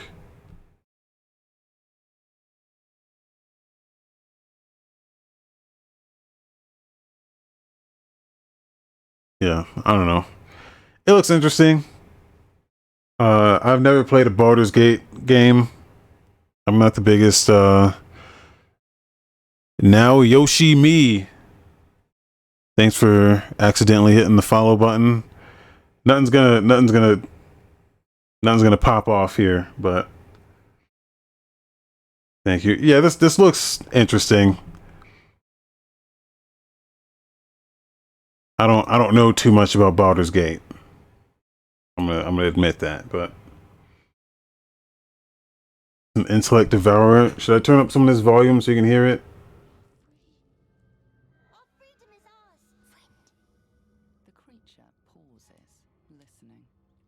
Something behind your eyes seizes in recognition. We must go to the helm. At the helm, we aren't. Does it always like? Do you always get that like narrator? I kind of like the way it does that. Like if your character is going to be silent, I like that it gives you that narrator. We are going to the helm. Well, having a dungeon master is a D&D staple. It's like there to describe like what's happening. So it's cool to Oh, see that being implemented in this here. from Divinity Original Sin. All right, I don't know anything about I don't know anything about D&D and Baldur's Gate. I have Divinity, but I haven't played it. But I mean, it I'm looks interested. I still need interesting. to see what the combat. Yeah, I still need to see what the combat looks like. Is it going to be like pure like D&D turn-based combat? They're going to try to make it more action heavy. Which, based on what I'm seeing here, they're probably going to do more traditional D&D style combat. But we'll see. Like it looks interesting. As a non D&D player, would that get me into the D&D, at least like on the outskirts? Would that? If you like the game, it might get you into like. Here's the beauty of D&D, dude, and this is why you can never capture it in a game. Is the pure like craziness that could happen when you play D&D. Like depending on how the dice roll, what your players want to do. There's a lot of like craziness the game can take place, and there's only so much you can do in a game. There's only so much a video game will show you and present to you. Like if I was playing this game, a lot of the same story beats would happen, but what you might have a random player is like, oh, I'm gonna try to eat the fucking thing, and then you got to be like, okay, I guess you eat it, and then what happens next? Like it's that craziness of like what could happen next based on your choices. Is the Yeah, fun can be. They're trying to get like the main mechanics of it down in here by letting you like approach like situations any way you want, giving you some freedom to play it out, to role play it, and so this might get you into like the idea of it. But if you want to see what D&D is all about, the best way to do it is to fucking play some D&D, like some real D&D. I have Divinity. I have Original Sin 2, so if anyone wants to play that, we can do that. Also, Wasteland 3 is the next trailer we got. This is another one that's coming out soon, and it's gonna be on Game Pass. I would love to play this with someone, because like Wasteland's another series where it's like that. It's like it lets you kind of do whatever, but like I don't know, I get burned out on it. Like if I play by myself, because there's just a lot. I've had a lot of people tell me I would like the Wasteland games because they play like the older like Neverwinter Nights, Baldur's Gate games. They're an isometric RPG. I've been told I would like them a lot, Yeah, but it looks more like it's inspired by the earlier Fallout games. And the fact that this is co-op, like that's really cool too. Like I'll fucking if it's on Game Pass, I'll fucking play it with you. It might be fun to play. I've never played the first two Wasteland games, yeah. but I feel Neither like have I. I don't think I I have got to though. I got Wasteland 2 on Switch, and I was like, this is a bad way to play this. So Really? it's a bad idea. Yeah, I don't understand why they did that. I mean, I'm glad it's there for the people that want it, but it's like everything was so tiny and small. I mean, I was trying to play it in handheld too, but it's a bad way to play that game. Yeah, I feel like this game like needs like a mouse and keyboard to play. Yeah. Well, I'm assuming with this one, they're putting in the work to have it like work on a controller. So So we'll have to wait and see. Next game we got, like, I'm into it, and if it's on Game Pass, I'll play it with you, man. Like, it looks like fun. Next game we got is Remnant from the Ashes, which I think that link is broken because every time I click on it, it takes you back to the Boulder's Gate. What? You fucked my link up? I did not fuck your link up. You fucked your link up. Oh, if you hit where it says launch trailer, that it works there. There we go. Yeah, I have this game, man. If you're playing, I don't know if there's cross play between Steam and Epic, but I bought it on Steam when it came out. I'm looking it up actually. Yes, Epic did give it away, Storm Shadow, and that's where I played it. I was playing it on Epic with my brother because we both downloaded it, and we both liked it. I liked it a lot. I actually kind of wish I played it sooner, if I'm being honest. I'm looking up if it's crossplay between Steam and Epic. Yeah, if anyone has this game, man, I bought this when it came out and didn't have anyone to play with. Now that people are playing it, no one's hitting me up like, yo, let's play some fucking Remnant. I've been playing adventure mode because I kind of like the random, like, you know, go through dungeons, get loot, like, aspect of it. The story mode's cool too, but I feel like I'm going to enjoy that more, like, by myself or with my brother or something. Yeah. But I love, like, the loot aspect of adventure mode. That's a lot of fun. And I like this it. New, like, it has that it has that director mode where it's like it, you know, like Left 4 Dead, it changes based on how well you're doing, or it'll just randomly spawn in like a swarm of enemies, and you're like, oh shit, that didn't happen last time. Yeah, Like, and that's what I was told. The game works best on multiple playthroughs. And my brother was playing with me because he downloaded the game a little bit before I did because I can't remember what I was doing that day. I think I went to, like, Phoenix for that funeral when it came out, but my brother was hitting me up like, hey, let's play Remnant. It's free now. And I'm like, I'm busy. So we got a couple hours into it. And then when I finally booted up, he saw join my game, and everything he was saying, like, everything was different from what I was yeah, experiencing. Like, the map layout was different, the enemies were different, some of the encounters were different, even the dungeons that I found that randomly found were different. So, and what I've been told is different every playthrough. yeah, And even in adventure mode, like, I played through adventure mode and I played through a dungeon I had already completed, but the dungeon was the same idea. There was this boss at the end of it, and I fought the boss a little bit throughout the dungeon until I got to the end. But the actual layout was different. The enemies I fought were different. The story beats were the same, but the whole dungeon itself was a different dungeon. And I was like, this is fucking cool. Like, I really like that. I really, really like that. I kind of want to keep playing it so I can keep beating it and seeing, like, what else I can experience. yeah. This And game there's some, is like, crazy shit that happens too. Like, I found this random mask that lets me talk to plants, and we found this, like, random plant, and I put the mask on. The fucking thing, like, grabbed me and picked me up, and then it gave me a new trait when it put me back down. I was like, holy shit, this is crazy. Like, it's insane the way the game plays out. I really like it. it's I'm glad it's getting a lot of attention now. It's a shame that it has to go free to play or, you know, it has to go free before people pay attention. I saw the potential of that game when it came out. All right, just letting you know. Though, everyone talked about it like, oh, it's Dark Souls if it was a third-person shooter, and I'm like, okay, that's not a way to get me into it. But it's not. It's like Dark Souls, but it's more like Diablo with the way the level structure plays out. Yeah, I mean, it's very much its own thing. Like, people love to compare shit to Dark Souls when really it's not. Like, it's loose. It's a loose Souls. I mean, it's one of the loosest Souls games ever. So, yeah, it's like Souls in the sense that it's hard, I guess, but that's the only. Yeah. And it has a really vague, like, it has a very vague lore that you kind of just discover as you play through. But that's the only thing I can see that's like Dark Souls. Yeah. Yeah, but it's still a good game. I recommend it. I'm upset that I waited until it was free to play it too. I wish I bought it sooner. But now I'm gonna make up for it by getting like the DLC and stuff and getting those developers some money, man, because they deserve it. That game's a fucking blast. Up next we have the Crisis Remastered tech trailer preview. So this is impressive. Yeah. Because Yeah, I did not know to what extent this was gonna be remastered.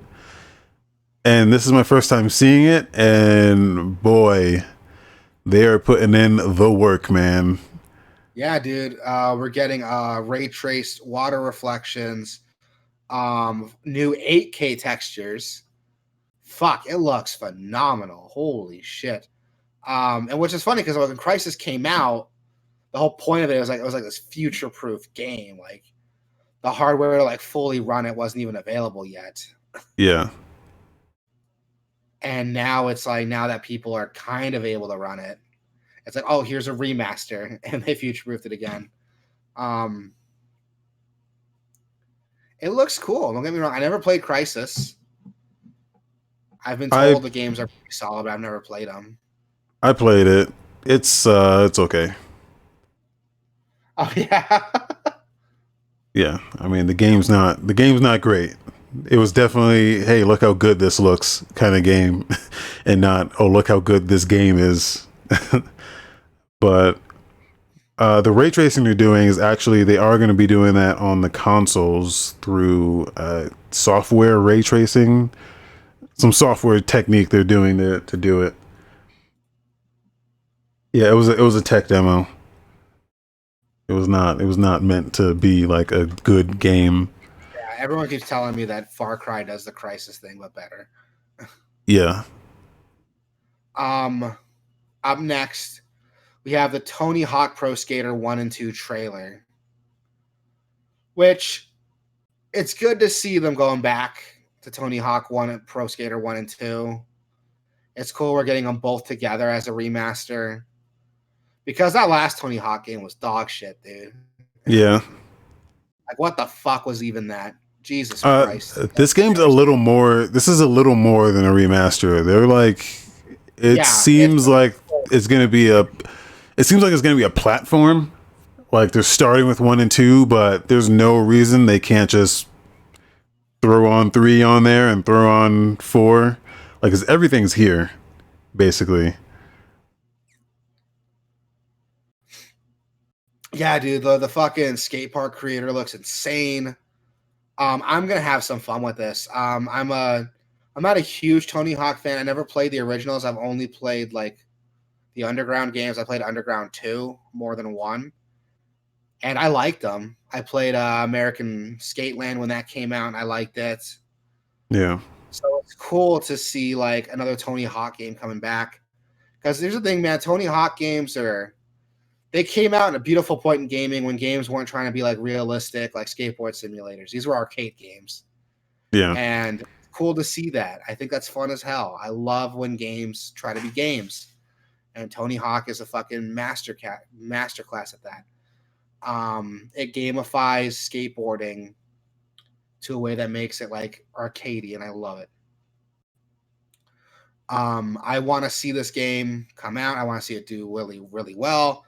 And I want to see hopefully a better Tony Hawk sequel or remasters of the older games.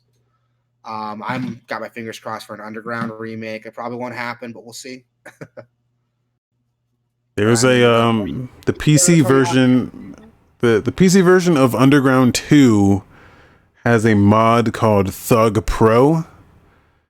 That yeah, it's an online mod that adds all the Thug 1 levels, all the Thug 2 levels, and I think all the Tony Hawk's Pro Skater 1, 2, 3, and 4 levels. Maybe not all of them, but most of them are all there, and you can play it online.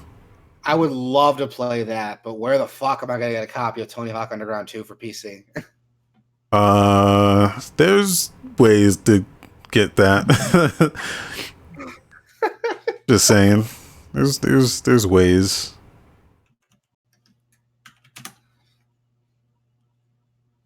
Oh man, that's great. I would love to play that. I fucking love Tony Hawk Underground too. What else we got? Oh, Surgeon Simulator 2 got a new trailer. I didn't even know a sequel's coming out for that game. Yeah, It might I have think they showed this on the like Devolver. expansion. Yeah. And there have been so many like expansions and stuff for Surgeon Simulator. I forgot, like, oh, they never actually made a sequel. Which, I mean, I never played the Surgeon Simulator games, but I hear they're actually like kind of funny. Like, despite all like the ridiculous craziness, it's actually like a kind of fun game. Yeah, I never The action got player to it, into these QWOP games. I just never enjoyed them. yeah, where the humor is like controlling it is like part of Yeah, the humor.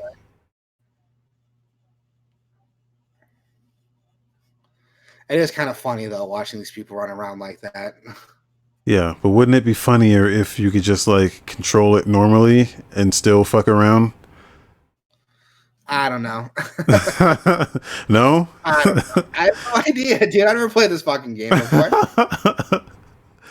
The closest I've ever gotten to a game like this is like Trauma Center, and like that wasn't a funny game.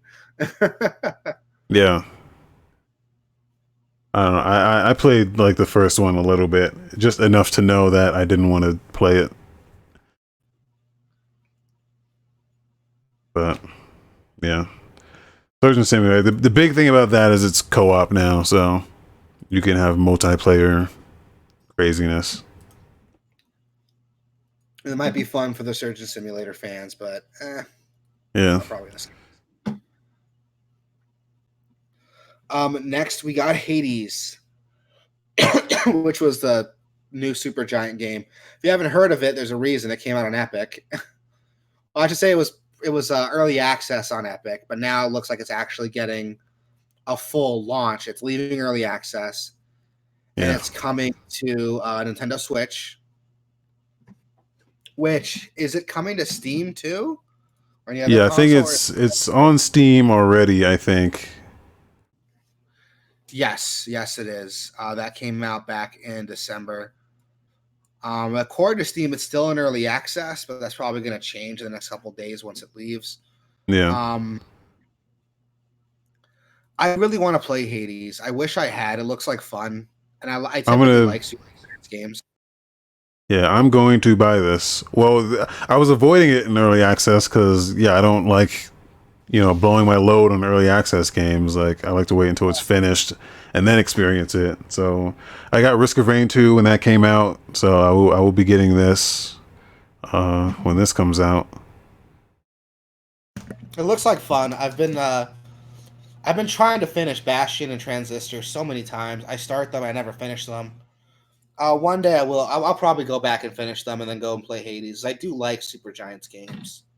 Yeah.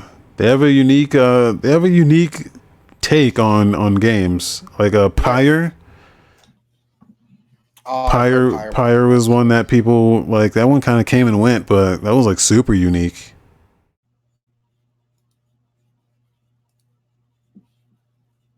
I feel like a lot of people didn't talk about it because it wasn't like this like action game. It was more like a sports game. I say in quotations, but it's not really. But a lot of people didn't give Pyre the time of day, which is just a shame. It looks cool. Excuse me. Next we have Art of Rally, which I had never heard of before I saw this trailer. And that looks really weird. It's like an overhead rally racing game. It's the best way to describe it. Yeah, it's an indie rally game. It's like low poly count. It's kind of, what it reminds me of, that drifting game, the Zen drifting. Oh yeah, I remember that. That game fucking blew my mind. That game looked insane. Yeah.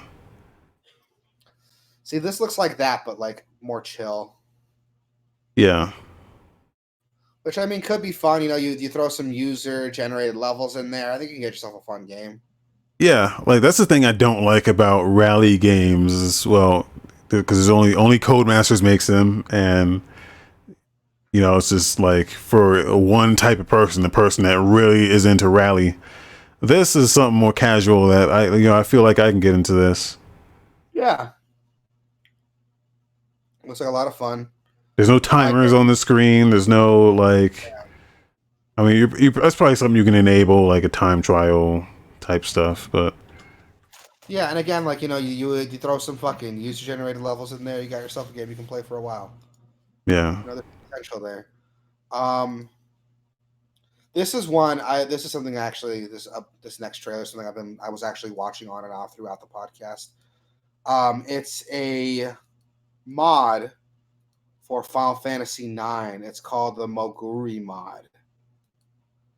I'm gonna start with saying it makes the game look incredible, yeah, which is crazy to me because like we have a Final Fantasy IX like remaster, but it's the trash. effort, yeah, it's trash. It's based on the mobile version of the game, which still uses a lot of the same models. Well, the models are upgraded, but the background textures are mostly still the same. But this, it's completely redrawing all the background textures, all the background screens. They completely redid. They added more lines of animation for a lot of the moving background effects. Like it looks fucking incredible, dude. Like there's Yeah, details there that I've they never went seen. in. They went in and had like artists like redraw a lot of the artwork. And it looks incredible, man. Like fuck. I've never played Final Fantasy 9, and I think I'm gonna grab this and play it. Final Fantasy IX solid. It was a return to form from other Final Fantasy games because when Final Fantasy got popular here, it was with Final Fantasy VII, which took it into like this weird like cyberpunk like sci-fi style, and then 8 kind of played off of that too. But 9 kind of goes back to this like older like sword and sorcery looking style with Yeah, weird things like airships and chocobos and moogles, and it has a class system, so each character has their own class. There's no like materia you're swapping out to make your fighter a healer.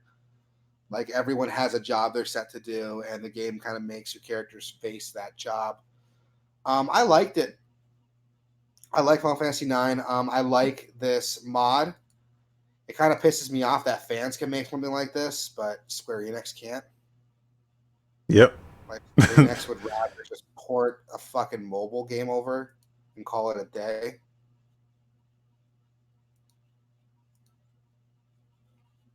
But this looks incredible, and I'm really happy to see that.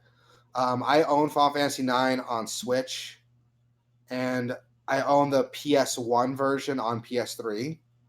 When they were still selling like PS1 games on there. Wow. Yeah, and I'll probably like buy it again on Steam just so I can download that mod and play it the way the fans intended. Um, fuck, excuse me. Another mod. This one I was not expecting. Devil May Cry 5 PvP mod. Like, who fucking thinks of that? I put this in here just for you. I appreciate it because it looks incredible, my man. Like, what the fuck? It looks like an arena fighter, but not like an anime arena fighter, like fucking Power Stone Yeah. with Devil May Cry. And it's got all kinds of custom costumes. And all the characters are like playable here. So like you have Dante, you have V, you have Nero, with a ton of awesome costumes to play with. And I keep repeating it, but the costumes are fucking cool. Like, I don't know what compelled someone to come up with this, but I love it. Yeah, I don't even know how this works, man. Like I have this game and still haven't played it. Ah, dude, it's so good. Don't make Cry It's on 5 is the it's on the backlog. Actually, my next game is probably going to be Spider-Man. Really? You haven't played Spider-Man yet either? I haven't played Spider-Man, so that's probably going to be my next. Oh, it's good. Um, they talked about this update a little bit, where they're adding in this versus mode, some new moves for the characters to make it more viable. They go on for like quite a bit talking about some of this stuff, but the versus mode is the thing I'm most excited for. It's cool, man. Like I like seeing shit like this. I like seeing fans add something that wasn't in the game originally, that wasn't intended to be in the game. Yeah. Like Capcom never intended to make this game like have a versus mode, and it looks fucking dope.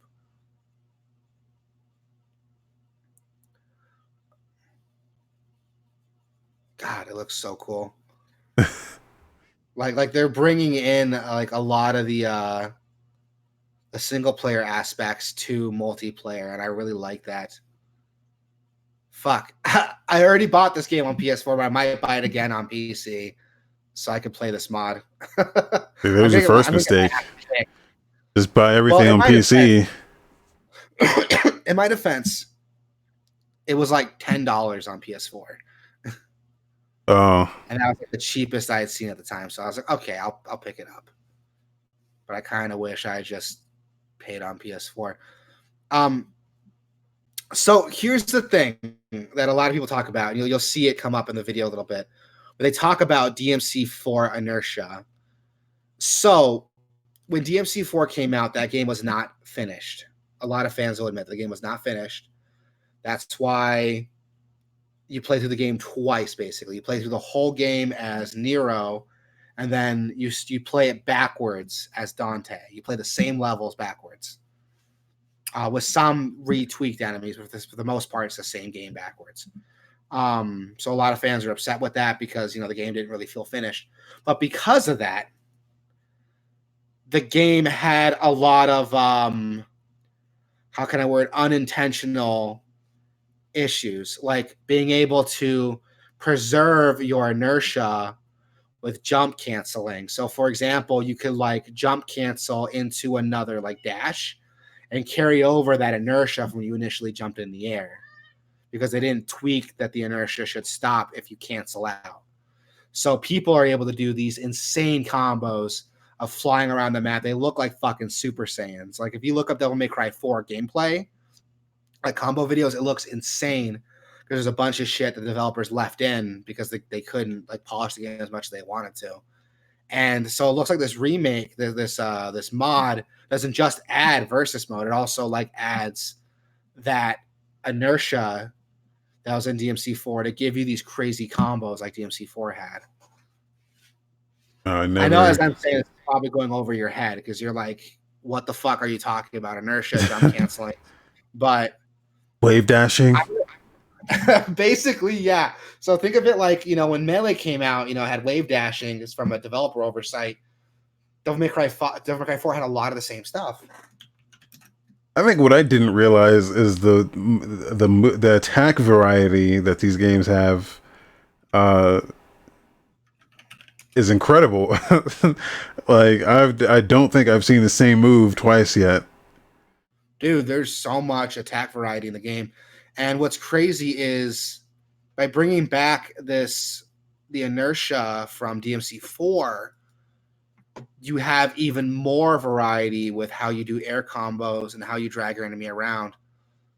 Like there's some fucking crazy combo videos out there from stuff like this. It's insane, dude. Like if you have the time, like look up like DMC4 combo videos. Like there's some crazy shit that people are able to pull off. Like look at this fucking video right here. I'm gonna put it in the stream chat. A little off topic, but god damn it, you fucking got me started on this.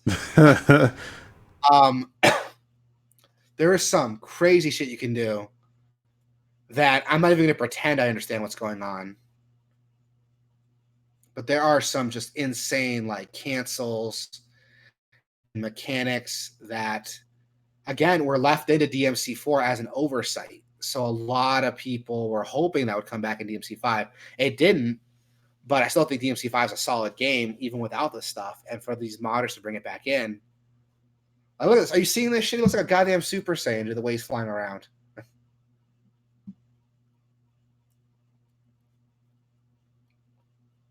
Man. Like, it's insane, dude. And for this mod to be bringing that in, I fucking shit. I'm gonna pick up. It's enough to make me rebuy DMC5 so I can play with this mod. Like, It that's would how be, good I am. well, I would hope that there's people playing this mode. Like, like that's the thing about it. If there's people playing it, then sure. But like, if there's nobody playing, then Here's my thing. I think people are gonna be playing it, but the people who went through the effort to download this mod, get it yeah. working, learn these combos, those guys are gonna kick my fucking ass, dude. Oh yeah. Like, I totally expect to get my ass fucking stomped. I need to play Devil May Cry. That's still on the backlog of So you gotta play Devil May Cry, like this whole series, just 5. all of them. Like I've played them, like, but I haven't, like, you know what I'm saying, I haven't played them though. Like I haven't gone through it. Okay, man, I'll be honest with you. 4 and 5 is where it's at. That's what I'm gonna say. 4 and 5 is where it's at. 3 is good with a caveat. You gotta get the Switch version because the Switch version has that the style switching All that right. wasn't in the game. So if you're gonna play it, if you absolutely have to, if you have to play 1 and 2, you can play them either way you want. I don't give a shit. But in my recommendation, you should play 3, 4, and 5 because that's like where the game's like at its pinnacle. I have them all. I have all of them on Steam. It's just I just haven't loaded them up. Oh, they're so good. Like 4 was my favorite for a long time till 5 came out, and I really, really like 5. 5 is just a totally different beast. It's such a good game.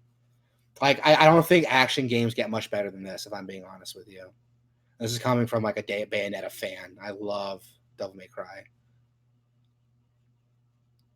Right, there's Devil May Cry hour. There we go. Yeah, you started it, man. Well, You knew it was gonna happen.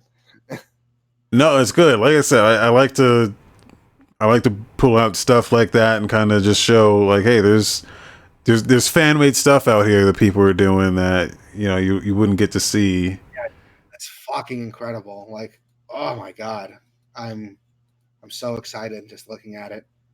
Like, how much Devil May Cry 5 on Steam right now?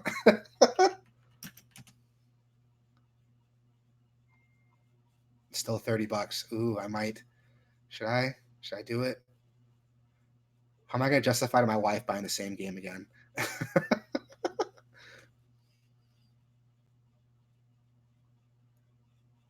Ugh, I don't know.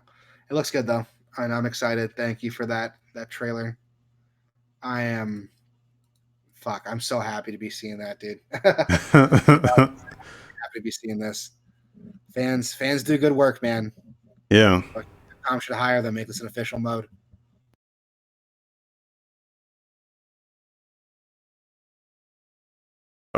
So game releases. This is a big week here. Stuff is coming out. My wife said no, I can't buy it.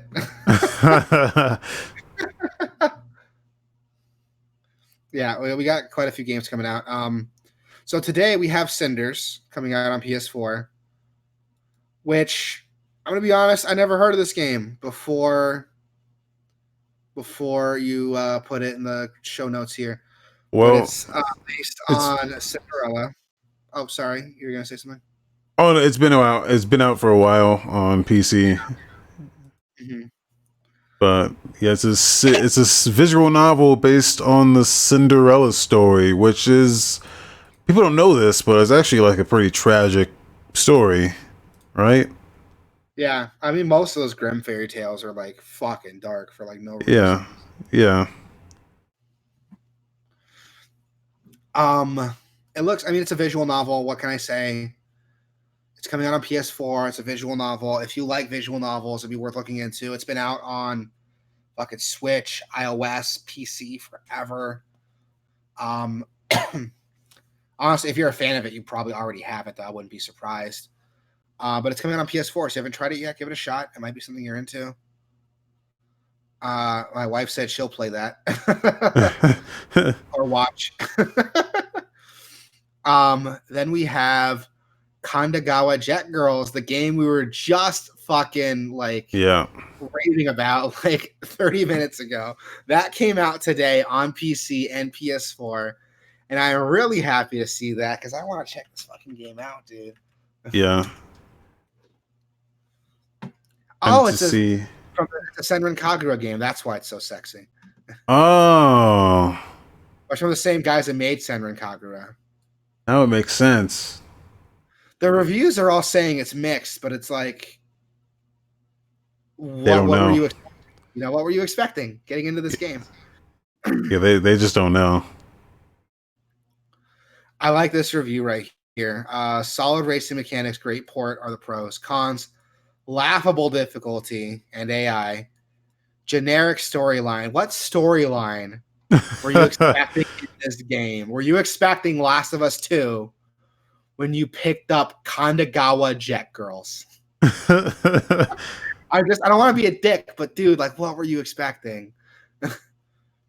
It's a game where cute anime girls like ride jet skis on water and shoot each other with water guns, and you unlock sexy outfits. Like, what were you expecting for story? Game is $50. And it's $50. Like, that's has a $30 character pass. Yeah. That's something to be upset about. Like, that's not the fucking storyline. But no. I talk a lot of shit, but maybe this game's not great. But at the same time, it's from the same guys who made Senran and Kagura, so I don't know. The Senran and Kagura games have great stories I don't know about. No. Yeah, that's what I'm talking about, man. And it looks like a fun waste of time, but $50 is a lot of money for a fun waste of time. I don't know. We'll see. I might pick it up later when it's on sale or something. This is the most unique. This is the most unique Steam review I've ever seen in my life. Hold on. Oh, yeah. It's the same one I'm looking at. Are you looking at where it has he has like the file folder structure of the game, and under he has a difficulty folder and it says this folder is empty. He has a story folder. It says this folder is empty. And he has a fan service folder and it says 7.5 gigabytes.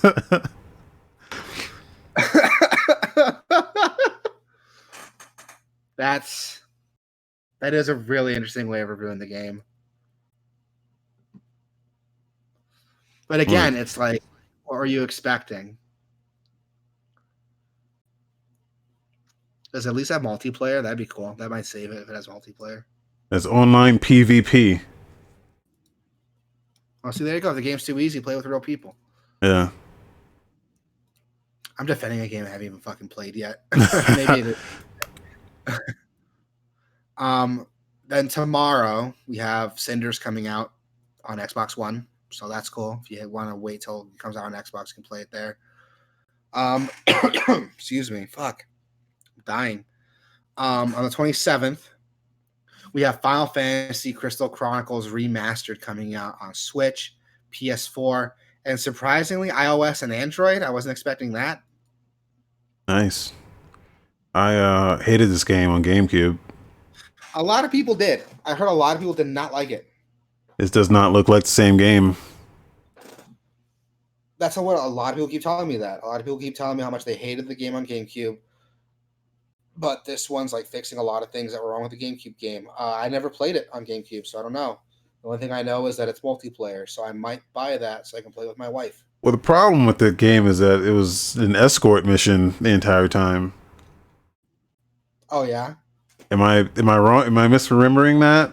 Like, I could be misremembering it because I hate it so much that I played it once and was like, I'm not playing this anymore.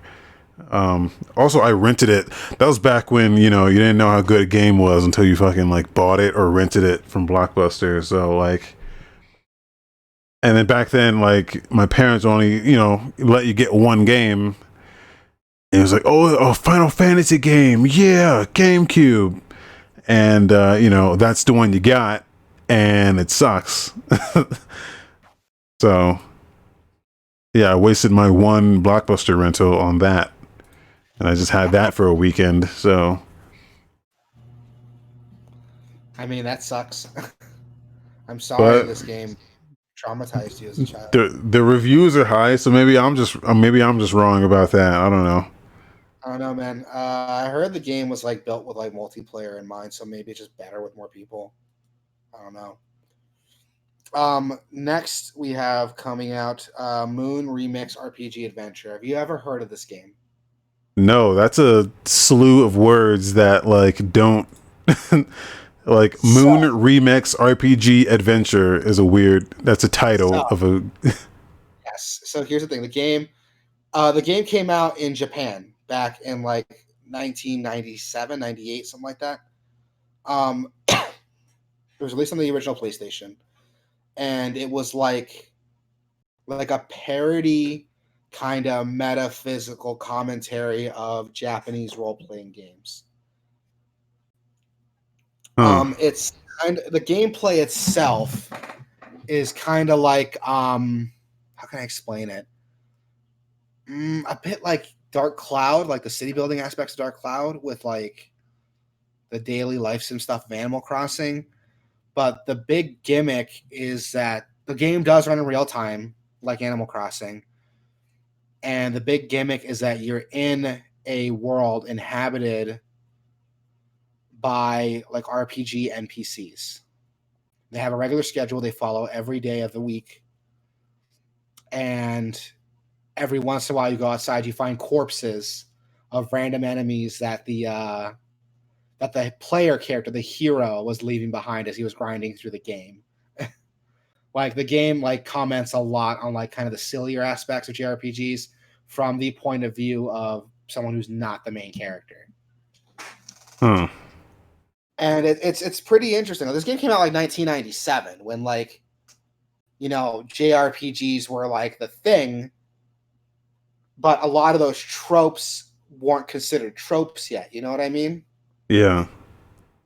So it's really cool that this game like kind of came out and started like commenting on it. This is the first time this game has come out in the US. It's only ever been released in Japan. It's got a bunch of fan translations that people have liked and people have played through, and a lot of like smaller. I've seen a lot of smaller YouTubers talking about it and some bigger YouTubers talk about it. But this is the first time it's actually officially released in the United States. It's coming out August 27th on the Nintendo Switch. It had come out in Japan October 10th of last year, but that's why this game is like a big deal, quote unquote, because the first time we're actually seeing it here. It looks interesting. It looks very interesting. I'm probably not going to pick it up, but that's kind of what this game's all about. Any word on if they're revamping anything about this? This is a very I've been told it's almost like a 1-to-1 port with some the resolution's been bumped up a little bit and the textures have been restructured a little bit, but from what I've been told, it's almost a 1-to-1 port of the game.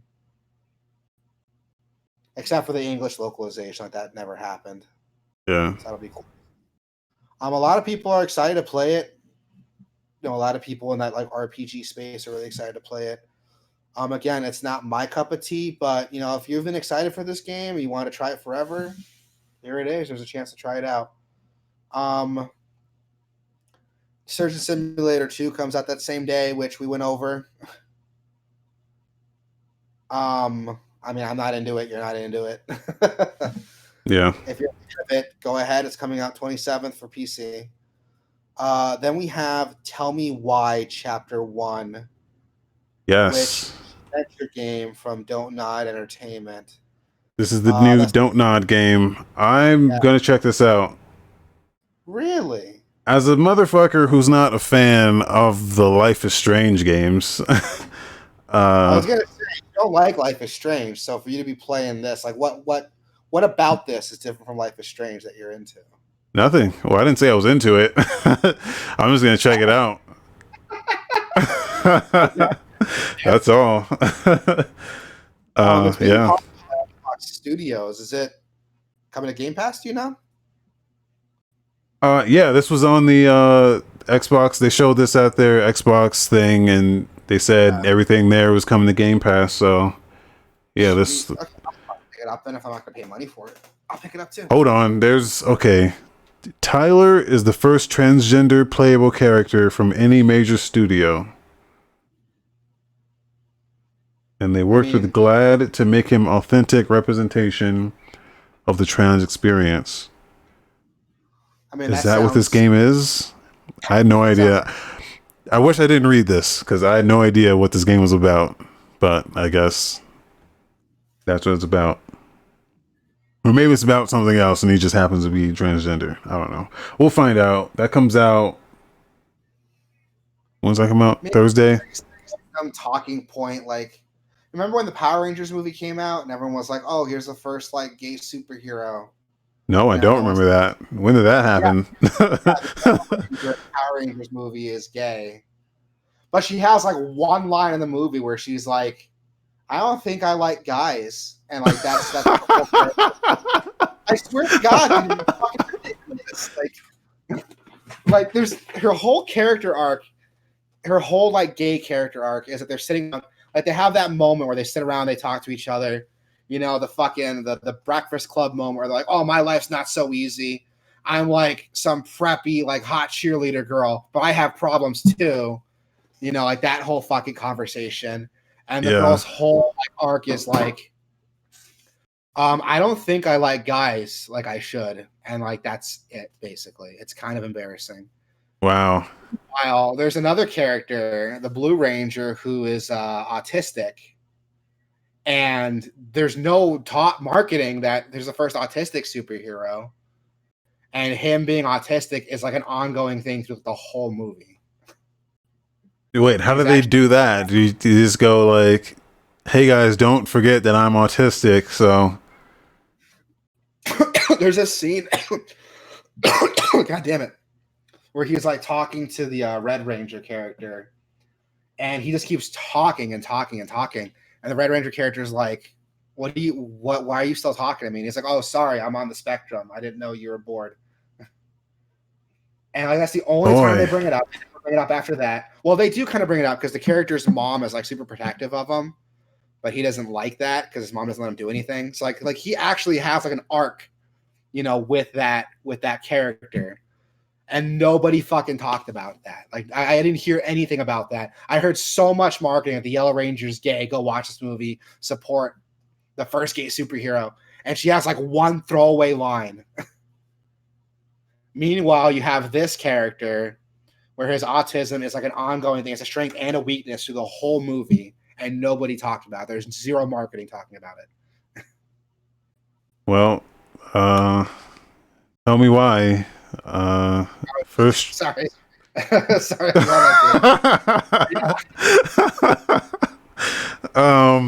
No, that's. I don't know why that has to be a point. Is what I'm saying. Like, but no, that is a point in the story. It's the game is centered on twins Allison and Tyler, who travel to their childhood home in Alaska and must come to terms with events from their childhood, particularly for Tyler, as he has transitioned to male since then. And the story involves how their childhood situation influenced Tyler's development and effects on their mother. So, seems like that's a crucial plot point. Yeah. That'd be interesting. It's like a talent coming of age story. Yeah. From the point of view of like a transgender protagonist. It might be interesting. I mean, I don't know what the trans experience is, so it'd be cool to see a game that kind of, you know, educates me on that. If they do their homework on it, it'd be cool to see a game that educates me on that. Yeah. These games are games that resonate with people, and I just don't feel it. Like, I don't see where it just doesn't land with me. Maybe like other people's experience, it does, but I thought Life is Strange was okay. I never finished it, but once you play that, like, I know it's not a Telltale game, but it's very reminiscent like a Telltale, like, Yeah, storytelling structure. that's what it is. Yeah. It's hard to like keep playing it. It The sounds the like there's something different, but I the, mean, the how different can visual the visual storytelling they nail. Like the world building and the visual story, that just looking around and looking at stuff, going through her journal, stuff like that, they absolutely nail that stuff. But it's like the dialogue, the characters and the dialogue just never like, no one talks like this, no one acts like this. Yeah, I don't know. But I'm interested.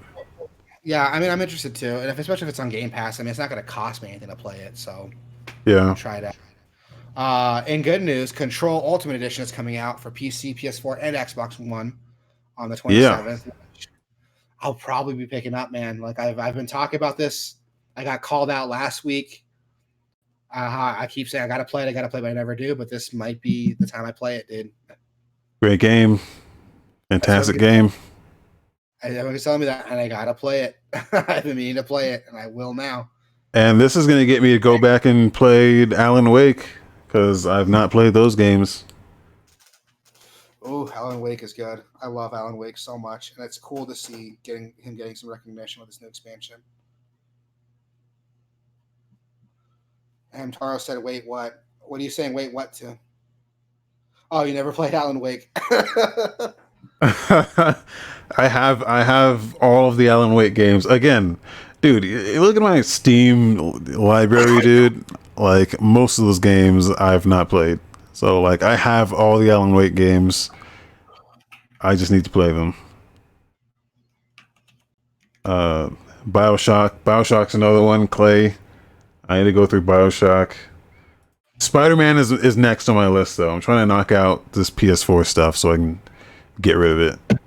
Good, good. Spider-Man is really good, and I want to talk to you about it once you play it. What else we got coming up? So coming out on the 28th, we have Captain Tsubasa: Rise of New Champions, which I had no idea what this was until I clicked on it. It is a soccer game, but it's anime as fuck. It's based on the Captain Tsubasa like series. I don't know if it's like a manga or an anime. Both. It's both. Okay.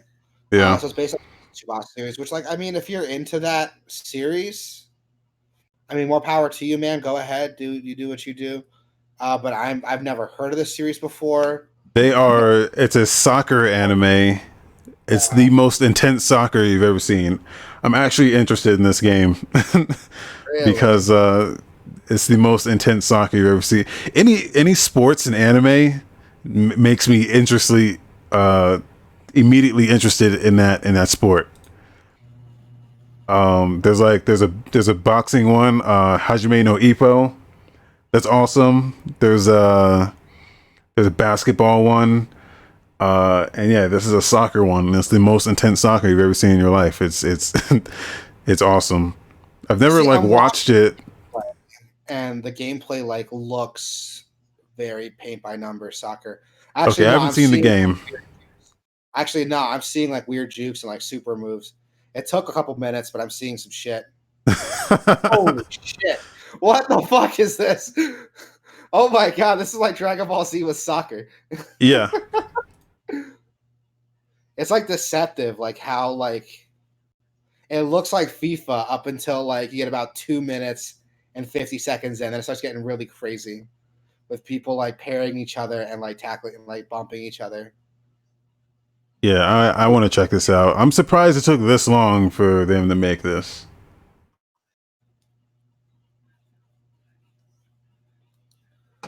God, this looks crazy. I'll check it out too. It might be fun. Something that looks less interesting is Immortal Realms Vampire Wars, which that was mean, but it's a like an empire building RPG. How can I word it? God damn it, I don't know how to describe it, but it looks like a mobile game. It's a turn-based strategy like empire building game with vampires. It looks interesting, but I mean, it's not my cup of tea. It's not jiving with me. Maybe because I Turn don't like based, turn. like, yeah. Yeah, because I don't like turn-based like empire building games. That's why. But I mean, if you're into it, hey man, it's coming out on the 28th for PC, Switch, PS4, and Xbox One. So if that's your Everything. cup of tea, go for it. Yeah, if that's your cup of tea, man, go for it. There's someone listening to this going like, "Oh yeah, I can't wait for Immortal Realms. That's my shit." Like, there's someone that's Yeah, and if you're into it, man, more power to you. If you can find fun in that, more power to you. It's not my cup of tea. And in other news, which surprised me, is we have Jump Force Deluxe Edition coming out on Switch that same day. Which wasn't this game bad? yeah. Like, wasn't that the consensus? This game is not a good game. Yeah. And what I'm assuming this deluxe edition is with all the additional DLC and the characters that came out. That's what I would assume. Which, I mean, it's cool, but this game's been out for like, what, over 2 years now? Fuck, when did this game come out? I was still working at Best Buy when that game came out. Shit. Hold on. Oh, it came out last year, 2019. Really? Yeah. It seems so much older than that. It feels so much older, right? Like, it came out February of last year. And now it's coming out on the Switch. And I do not like the way One Piece characters look. I don't like the way any of these characters look. They look gross. Like, there's too much detail, but, like, not in the right places. You know what I mean? Yeah. Like, they try to make the characters look realistic, but they still have this, like, anime style. So that it makes their skin look like rubber. Like, they look like figures. It's really weird. Plus, the game had, like, a shit ton of, like, issues when it came out. Like, the game ran like shit. Infinite combos. Matchmaking not working. I hope they fix most of it, but this game was not reviewed well when it came out. So, But again, see, this is another one of those anime fighters where it's like it's that kind of game. Like, I wish they would stop making this game because they're all the same. yeah, man. And I don't like being negative, but why does this game exist? That's why it came out, but why? Just cut your losses. Like, how well is this going to do on Switch, really, with the reviews being out for it? I mean, watch like it be like one of the best-selling games on the Switch that day, which it probably is. I doubt it. I'm a press X to doubt. Then we have Madden 21. Madden season. Yep. It's Madden season. The coronavirus has not stopped Madden season. So we got that coming up. PC, PS4, Xbox One. Is there anything you have to say about it? I mean, it's Madden. People are going to play it. They're going to play it. People aren't going to play it. Are still not going to play it. There's nothing we could say to change their mind. So, Yeah. fine. It's another Madden game. There you go. Here's your review. You like Madden 2020? Here's Madden 2021. We have Project Cars 3 coming out, which I thought this was already out. But I guess not. Well, they keep like re-releasing.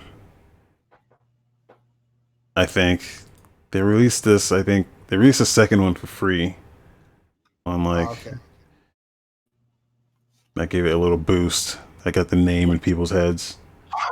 Which, I mean, the game looks interesting.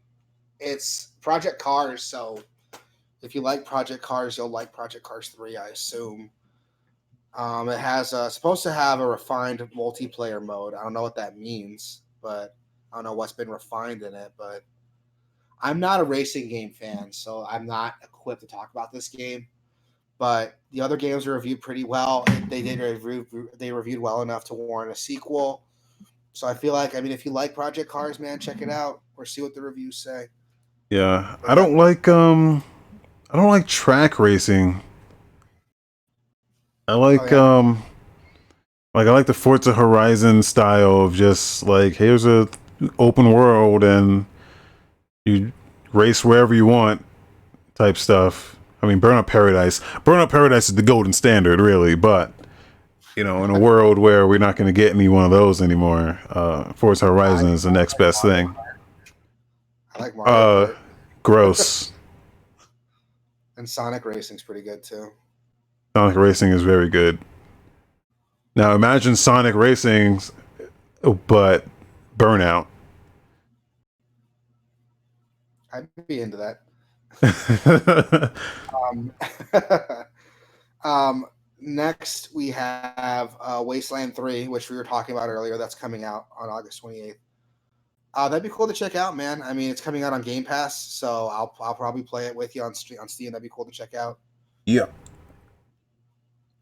You'll have to wait though. I'm working on Friday, so you'll have to wait till like way later in the day before you can play it. So if you don't mind waiting, I'll just get it in power level, and then so there you go. I don't know how that game works, so Yeah, so we'll see. Then we have that same day we have a game called Windbound coming out. Windbound, I think, is that Breath of the Wild style game, if I'm not mistaken. Yes, it is. This game looks cool. Yeah, it's being produced by Five Lines and Deep Silver. It looks Breath of the Wild as fuck, but with some cool little elements here, like some survival elements I'm seeing. It looks interesting. I think we talked about this last week with that like Chinese game that was also copying Breath of the Wild. Like, if you're gonna copy anything, copy Breath of the Wild. We need more games of Breath of the Wild. This is more blatant about it, though. I think, like, this is straight up Breath of the Wild.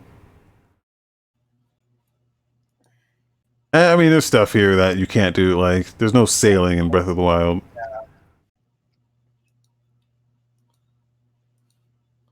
The crafting looks a little bit more interesting. It looks more like a survival game with like Breath of the Wild like next to it. Which, I mean, how much Breath of the Wild is really in there? Because like I don't see like, I'm kind of skipping through the trailer, but I'm not seeing like mountain climbing or like. There's climbing. Oh, there is climbing. Okay. Yeah. Yeah, I'd already watched some of this. I was already halfway in, but. Well, it's a little bit of Wind Waker, a little bit of Breath of the Wild. You know what? You can't go wrong with a little bit of both. Yeah, which like I don't mind, man. Again, if you're gonna copy games, like copy good games. You know, like Wind Waker, Yeah. Breath of the Wild. This looks cool. I'm gonna grab this, man. I wonder if this has like any sort of multiplayer. It's a survival game, so it better. Yeah. Like a survival game, send out that multiplayer. It's only $30 too. Oh, see, there you go. You can't be mad at this game for $30. It's a single player only. Yes, you can be mad at this game. No, it looks like it'll be like an interesting experience. That one is coming out for a PC, Switch, PS4, Xbox One, and Stadia. If you still have a Stadia. That's out the Stadia. I want to see how the Switch port comes out because this looks like it just looks like it'll feel right on Switch. You know what I mean? Yeah. All right. I think that is it, man. That is everything we have here. I'm sure there's some stuff we missed, and if we did, let us know. But there's some stuff we're interested in. I am most excited for Control. I'm glad that game's coming out on something other than Epic. I can't wait to play that game. That's gonna be a fucking blast, dude. I can't wait. Yeah, and we didn't mention it in the news. It was a real industry heavy news week, but Microsoft is joining the fight against Apple on behalf of Epic. And actually, today, so man, we weren't talking about a lot of stuff happened with this Epic Apple shit. So Like, Apple, ruled it out, didn't they? Like a judge, like ruled it out for Well, that. so what happened was Apple they completely blocked their developers from updating anything on the App Store. So, like Unreal Engine shit, they couldn't update at all. And, a lot of games are built using the Unreal Engine. So that's when Microsoft came in and was like, hey, that sucks. Like, we're not going to stand for that. So Microsoft came in and was like, yeah, no, like Unreal Engine is like a cornerstone of games development. That's a huge blow. If they can't update that, then things are bad. And then so this morning, a judge came in and ruled like, no, Apple, you can't do that. So that's what they ruled against. They ruled against them blocking their like developer tools. But everything else is still standing. See, that's so weird to me because, like, what if a game runs on Unreal Engine or something on iOS or on, let's say, like a Mac or something? Like, what's the problem with like blocking that? Like, it's not Epic that developed that game. It just seems like it's being like petty. They developed the engine, yeah. I think that's what they wanted to do. Apple was just like, hey, we're just gonna be petty real quick, and yeah. I think that was their only motivation. They must have known a judge wouldn't stand for it, though. Like, Apple's got some great lawyers. I doubt, like, a lawyer was like, yeah, that's a good idea. You can definitely get Yeah. away with that. Yeah. I don't know, man. This whole thing is, like, interesting. Like, it's really funny to see this happen. Like, a lot of, like, to see Apple acting this way is really funny. We'll update the story as it goes on, but I'm interested to see what happens next. Oh, another thing, I guess Fortnite made this whole situation with Apple like an in-game event, so that's cool. So Yeah. Fortnite, there's some skins and events in the game right now that directly reference this whole situation. Shout out to Storm Shadow for the resub, 4 months. Yeah, dude, that's the show. We do this live every week, twitch.tv/Gameoverse. If you're not watching live, you're wrong. I'm just kidding. I mean, it's a lot more fun to watch live. We try to respond to comments that come through. So if you're there, you want to talk to us, you want to chat with us, come by when we're live, leave a comment, man. We'll respond. We usually respond. Yeah. If you're listening to this on like Spotify or wherever you may get your podcasts, we attach the show notes. So everything we talk about is in the show notes. So you can go through, look at all the links, look at all the trailers we showed. And yeah, you can follow through with that. Right on. Any last words of wisdom before we get off the show? Nope. I got one. Confucius says, if you go to bed with an itchy asshole, you'll wake up with a smelly finger. Thank you and good night.